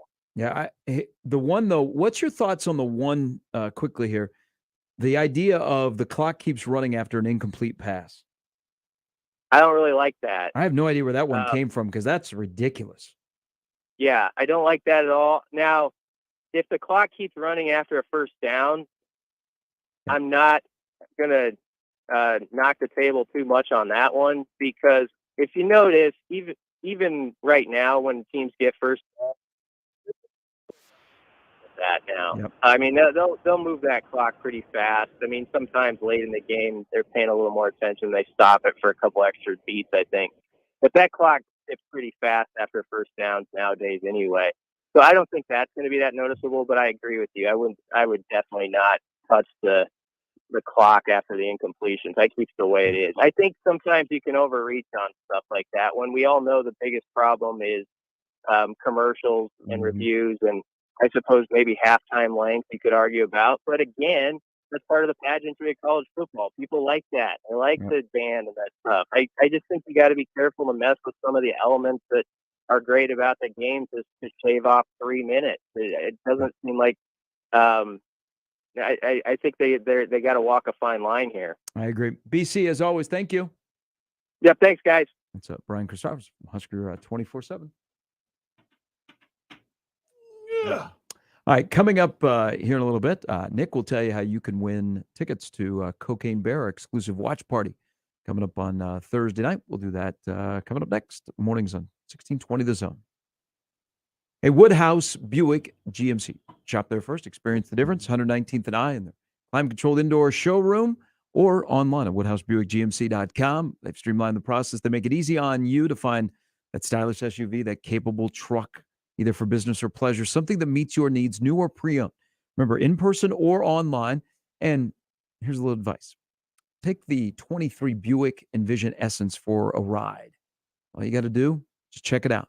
They've got the design that reduces wind noise, panoramic moonroof, fuel efficient. Check it out. Take it for a test drive and check out the great deal right now. $399 a month on a lease for 36 months. See dealer for details. This expires at the end of the month. In person, you can find Woodhouse Buick GMC, 119th and I, or online at woodhousebuickgmc.com. GMC, we are professional grade. Gary Sharp, Nick Handley, and Jimmy Chavez. Mornings with Sharp and Handley. Weekdays 6 to 10. On 1620 The Zone and 1620thezone.com. Mornings on 1620 The Zone is brought to you by MD West One Orthopedics, Neurosurgery, and Spine. The brand new Dollar General Distribution Center in Blair is now hiring. Starting wage is up to $22 per hour with benefits including medical, dental, vision, 401k, and a $2,000 sign-on bonus. Apply today by texting DG Warehouse to 25000 or online at dollargeneral.com/careers. Again, apply today by texting DG Warehouse to 25000 or online at dollargeneral.com/careers. Dollar General can't wait to have you become a team member at their brand new distribution center. Previously on The Crossover. They were eating poop left and right. They did. Do you guys not remember this? They're eating poop? Eagles fan eats horse poop. February 6th, 2018. That was one person. It's a new thing, probably. Cowboy fan derangement syndrome. No. Come back in full force. No. Mornings with Sharp and Handley. The Connor Happer Show. Unsportsmanlike conduct. 6A to 6P. 1620. The Zone. Your Omaha area forecast from the Godfather's Pizza Weather Center and KETV News Watch 7 on 1620 The Zone. Another mild day ahead Tuesday. Expect partly to mostly sunny skies. Southeast wind picks up mid-morning, gusting up to 25 miles per hour through the afternoon. Highs in the mid to upper 40s. I'm meteorologist Sean Everson from KETV News Watch 7. Mornings with Sharp and Handley, brought to you by MD West One Orthopedics, Neurosurgery, and Spine on 1620 The Zone. Hi, this is Doug Nodgard with Equitable Bank. Great service never goes out of style. When the digital age dawned, many said computers would be able to handle many of the interactions that used to take a person. Boy, were they wrong. How many times have you called your bank and gotten a recording to press 1 or 2? Not at Equitable. Not only does Equitable answer your call on the first ring, it's answered by a human being. That's because Equitable Bank values its customers. Equitable Bank, we take banking personally. Member FDIC. The year was 1959, and Broncos starts serving food that's fine. Now it's 2023, and Broncos is still the place to be. Still serving fresh and never frozen. That's why it's best in Omaha chosen. Burgers, tenderloins, french fries, and more. Dine in or drive up at either store. So grab the family and come inside to Broncos Hamburgers, where quality rides. Broncos, 45th and Leavenworth and 120th and Pacific. Creighton coverage on The Zone is presented by Barry Law. At Barry Law, we fight alongside those who choose to fight back. Call Barry Law at 402-999-7777 or visit barrylawfirm.com. At Barry Law, we're in it to win it. Your neighborhood is more than blocks of buildings. It's the people who live there that make it special. At Union Bank and Trust, we're not just creating home loans, we're making neighbors. We're not just small business lenders, we're small business shoppers. We don't just live in your community, we help you build it. Because our people are your people. Visit ubt.com/neighbor to learn more.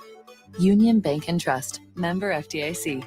Meet Joe A, Hi. Joe B, Hello. and Joe C. What's up? 3 everyday Joes perfecting their banking with Chase. Joe A is locking his lost debit card with the Chase mobile app. Joe B is cruising toward his new ride with AutoSave. And Joe C's Chase banker is helping him budget to go back to school. Tools that help protect, support for what's next. One bank that puts you in control. Visit chase.com/checking. Chase, make more of what's yours. Chase mobile app is available for select mobile devices. Messaging and data rates may apply. JP Morgan Chase Bank, N.A. member FDIC.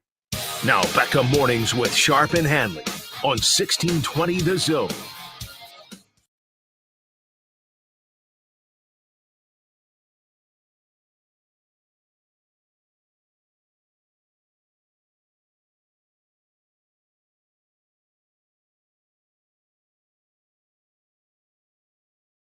$69-63 tonight.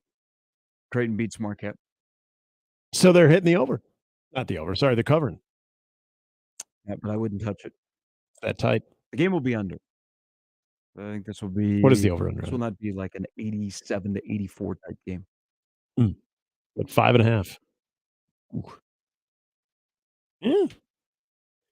It has the feeling of that. And again, as a college basketball fan, I hope it is. For a Creighton fan, I wish you low stress. And I hope they sell it out.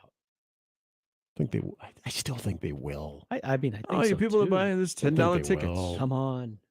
The 11th hour. I would buy the $10 tickets than the ones that are on Ticketmaster. They're a lot higher.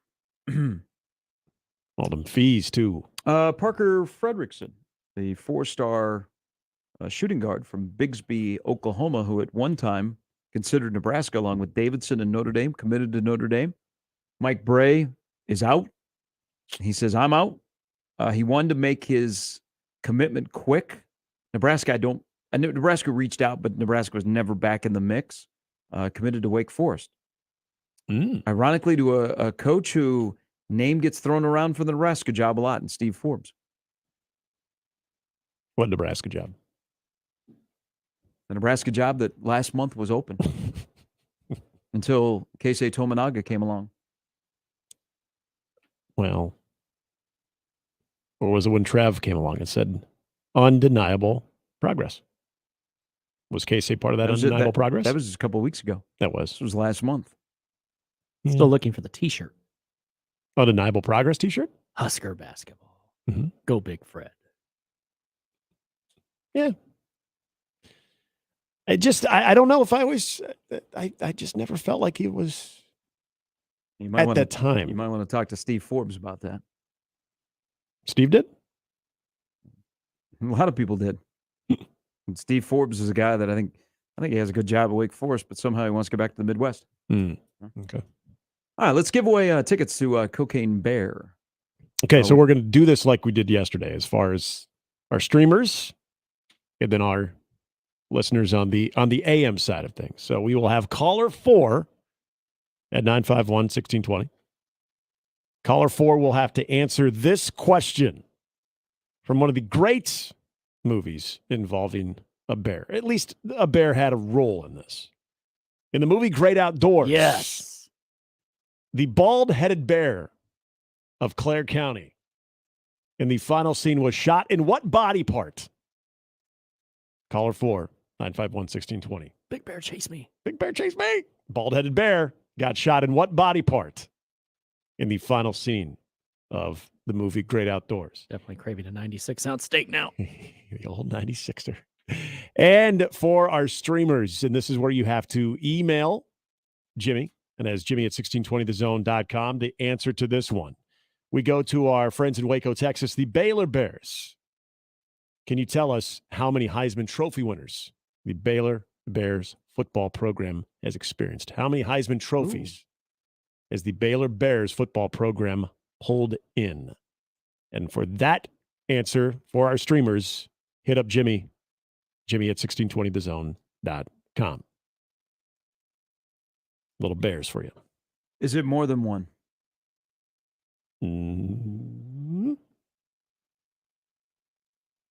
See, most people might give it away. Most people give the obvious. Well, yeah, there's the obvious. Back in the day, I've had some. Do people realize how many national championships Minnesota football's actually won? It's a trivia They were a big question thing. They were a itself. big thing in the 60s. People forget because it's been a while. Yeah. Can't give you that answer yet. And I feel like it just gave me an opportunity to bring up the Great Outdoors and one of the great bear stories then / scenes. There could be some Winnie the Pooh later this week too. I don't know. Because we got to get, I guess tomorrow's are we doing it on Thursday too? One on Thursday. Day? 2 tomorrow, 1 on Thursday. Okay. Day of the screening. It's exciting. That was I forgot how big that Mike Singletary presentation was when he won the Heisman. And then the year that really the dark horse Walter Abercrombie from Baylor. Everybody remember Walter? Mm-hmm. Yeah. Gerard Douglas. Oh my gosh. Who was the Van McElroy? He was right there in the mix. Who was the quarterback right before RG3? I always forget his name. So do they. Bryce Petty? Bryce Oh, Petty was Bryce Petty okay. afterwards? Another so I was all about Aaron Murray Yeah, Bryce Petty followed RG3, right? Yes, he did. Yes. No. So I was all about Aaron Murray going to be a good NFL quarterback, and that was obviously wrong. I also thought Bryce Petty would be good. This is why I'm not a scout or talent evaluator when it comes to anything of significance there. Jarrett Stidham is still in the Yes. NFL, right? Yes, so he he's is. a Baylor quarterback. Mm-hmm. I don't believe that Larry Isbell is still quarterbacking, but he at one time was the quarterback at Baylor. What is I'm trying to remember the guy. I can think of him. They're playing him in Lincoln. It was right before RG3. This would be about 08? Yes. Around then, yeah. No. Cannot think of his name. But he's kind of an athletic guy. The name escapes me. Don't you say that a lot about a lot of quarterbacks? At Baylor? Yeah. He's an athletic guy. Oh, an athletic guy, but he wasn't just a pocket passer. He could actually run a little bit too.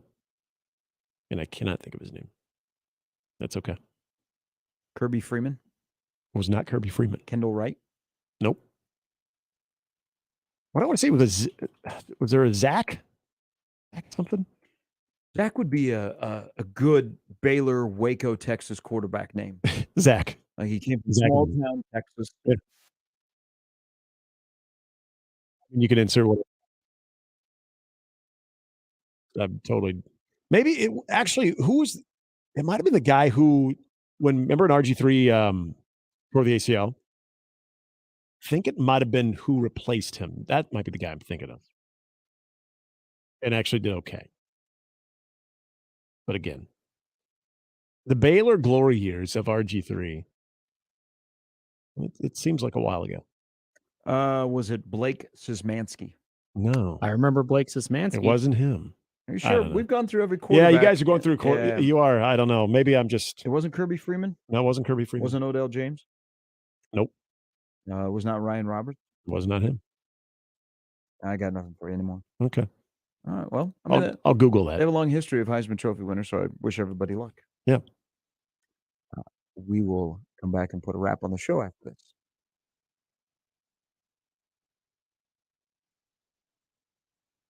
Basketball season in full effect. You can take your game to the next level with Omaha Sports Academy. You can do it today. Enhance your love of the game, enhance your development under the watchful eye of OSA trained coaches with the full-time staff that's got a lengthy resume and a program that has sent numerous boys and girls on their way to reaching a higher level of basketball. Right now, there are over 150 boys and girls that are playing varsity basketball in the area. Over 50 are playing college basketball, including half that are in the Division I ranks. Yeah. Go to a local game. Like tonight, you go to watch Creighton Marquette. There's an OSA product and Sharif Mitchell on the floor. You could be the next. Tryouts are right around the corner for youth, boys and girls, February 27th and March 1st, and for high school girls, March 5th, high school boys, March 12th. There is never a fee to be part of the only Adidas Circuit program in all of Nebraska. For more information, you can log on to the website, omahasportsacademy.com. Mornings with Sharp and Handley on 1620 The Zone and 1620thezone.com with Gary Sharp and Nick Handley. Now live on Twitch, YouTube, and 1620thezone.com.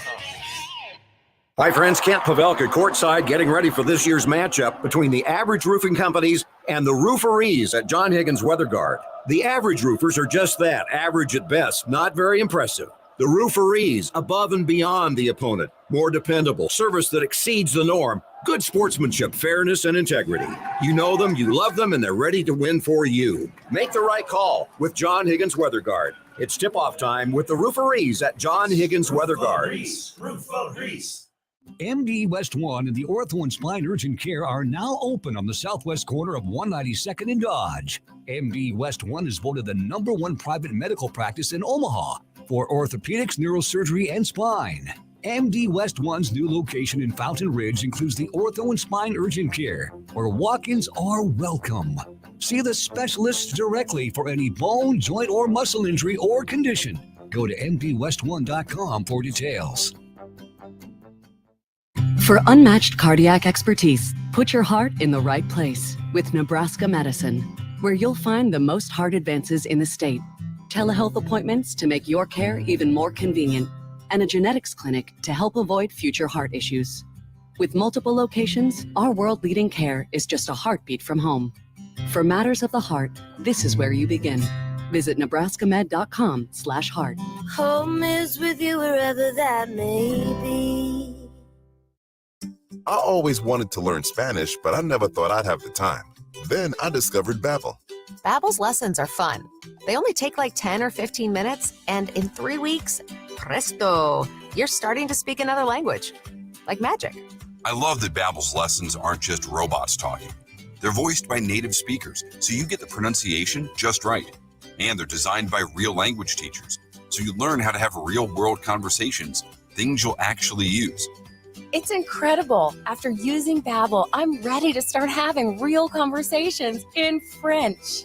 There's all kinds of ways to learn. Use Babbel's podcasts or games or videos. You can even join live classes with a language teacher. If you want to learn a language, there's no faster, easier, better way than Babbel. Babbel. Babbel. Babbel, évidemment. Go to babbel.com to try for free. That's BABBEL.com. Babbel.com. Peerless Energy Systems is Nebraska and Iowa's locally owned and operated authorized Solaire air compressor distributor. Peerless Energy provides products and solutions for compressed air systems, helping companies in manufacturing, food processing, transportation, auto body repair, car dealers, and more drive industry efficiency through service, support, and relationships. Let Peerless Energy Systems help you increase efficiency with your compressed air system today. PeerlessEnergy.com. You can find pizza anywhere. But when you want pizza pie piled high with more toppings, that's when you come to my place, Godfather's Pizza. For a limited time, get your hands on 2 of my large one-topping pizzas. Pick pepperoni, beef, black olives, you choose. All this food for only $29. Feed your whole mob without breaking the bank. Hey, it's an offer you can't refuse. Godfather's Pizza. Do it. A DUI is everything you didn't prepare for. You did not save for it. You did not train for it. You did not go to school for it. You did not raise your family or buy a house or get a job for it. It is not your life goal or a dream come true. You have planned for everything in your life. You did not plan for a DUI. Get a ride. A DUI costs more than you think. Brought to you by the NDOT Highway Safety Office. My doctor told me my blood pressure is borderline. I figured I could worry about it or do something about it. So I took control with Garlic Healthy Blood Pressure Formula. It works safely and naturally to help maintain healthy blood pressure with a custom blend of garlic, vitamins, and minerals. And it's odor-free. I'm taking charge with Garlic Healthy Blood Pressure Formula. These statements have not been evaluated by the FDA. This product is not intended to diagnose, treat, cure, or prevent any disease. The term natural references only the garlic in the product. Use as directed. And we're back. Mornings with Sharp and Handley. Here's Gary, Nick, and Jimmy on 1620 The Zone.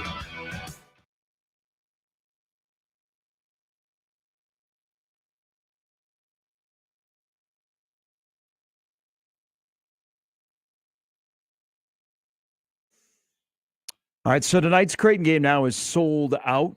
All right, there we go. It is the only tickets left on Ticketmaster, all resale tickets. So all of the available tickets have been sold. There are still a lot of tickets for resale on Ticketmaster. I would say this looks like at least 1,000 tickets that are up for resale. But officially, it is sold out. So this will be the 4th sellout in a row for Creighton. Gotta love a winner. It's got to be that way tonight. Should get a treat. Should be a great game. Yeah. That now, when you guys have now all been to some of the other buildings that you would consider to be very, very loud. At CHI Health Center, not only when it's was sellout, but when you get sort of that fever pitch moment, when it's juiced. Yeah. Would you consider that to be a top 5, like, loud environment as far as what you have witnessed? For big games, there's some places where it doesn't matter who you're playing, that it will be loud. For big games, I think Creighton fans take pleasure in that they feel like they can will their team to a Mhm. home victory. The thing with Creighton, and when they play at home and when they get things rolling, they start hitting shots, you see it a lot with teams, it goes downhill. Yeah. Because then the crowd gets louder and they take a timeout and the crowd only gets louder. Mhm. It's usually a team on the floor that'll go on these, obnoxious 12, 15, 18-0 runs or something along those lines, and you're done. Yeah. And, the teams that win here a lot of times are very veteran-laced. They play an ugly style of basketball, so the game turns into a slog where the Mhm. fans really can't get into it. Saturday or Sunday in Lincoln, Maryland played that offense was just that it was hard as a fan to get into it because there wasn't a lot of flow. Yeah. Look at the UConn game. UConn game had a lot of emotion in it, but it was such a slog that as Yeah. a fan, it was tough to just build up. And tonight might be very similar. I don't expect this to be a super high-scoring game. I think this will go under the total. But this is one of those games where people walk in the door and they go, we can will our team to a victory. And if Creighton hits some shots and they let it fly and they get rolling and you bang a three, you get a steal, you get a run out at the other end, you know what it's like. People up in 214 are going berserk. And Mhm. then if you're not a team that can handle it, then things get sideways. The next thing you know, you're down 11. Like, I don't think Xavier did a very good job of dealing with the crowd noise when Yeah. they played here on Pink Out. No, and that was one of those special environments that was charged up, because the one I always go back to, and I remember back when in the Missouri Valley Conference they play here, it was dubbed, when it was the Quest Center, it was dubbed as the Quiet Center because of the way that it was sort of set up, and it just was kind of a sleepy environment at times. And I remember when they played, and it would have been, I believe, the 2013-14 year, that would have been Doug's senior year. They played Villanova in a kind of a similar situation here tonight. We were standing room only, or being at that one, and I've never heard that building louder. And I honestly didn't know if it could be. I mean, even the bracket buster game that I had a chance to PA announce, the 11 o'clock at night tip, it was loud, but it wasn't like, holy cow, like it were like sound has feel. That Villanova game in Doug's senior year, that one was like, okay, that's impressive. Like, it's kind of similar to what I experienced Saturday in Lawrence. Like, okay, you can actually feel that in your ears. That's noise. Blare the techno music Yeah. after the video at the Yeah. tip, and Well, everybody knows you get techno going too. It just only enhances the experience too. little turbulence. The heart rate just elevates even more. Got to jump up and down. It's all you can do. And those places that have to generate crowd noise, though, they should not be in your list of No. 5. No, and I don't like. I'm always trying to compare. Or they have the PA guy go, Yeah, let's but- go, yeah, let's yeah. hear some noise. You get up and make noise. Like when you have Most to NBA arenas when now. you have to instruct the fans what to do. Because then there was, and I don't know, call me crazy. No sit Sunday against Wisconsin. And Great concept, by the way. 2014 again, same season. That actually felt louder though. I gotta say, that felt louder. And that was a sellout. Not as much capacity as CHI Health Center, but that felt louder to me at the time. Oh, you mean that Wisconsin game? Mhm. It was loud. Yeah, Well, like there that was was a lot impressive. on the line as well. Yeah. But that whole year, that 13-14 year, especially when they got hot at the end of the year and the crowds got larger and larger, because remember, the PBA was new. Mhm. It First was, year. people were loud. But I think if people feel like they can have an impact on the game, Yeah. look at Wisconsin. Whatever you think about fans booing Chucky Hepburn, they booed a guy from Iowa named Aaron White. It got in his head. Mhm. Wasn't very good. What Yeah. happened? Nebraska won.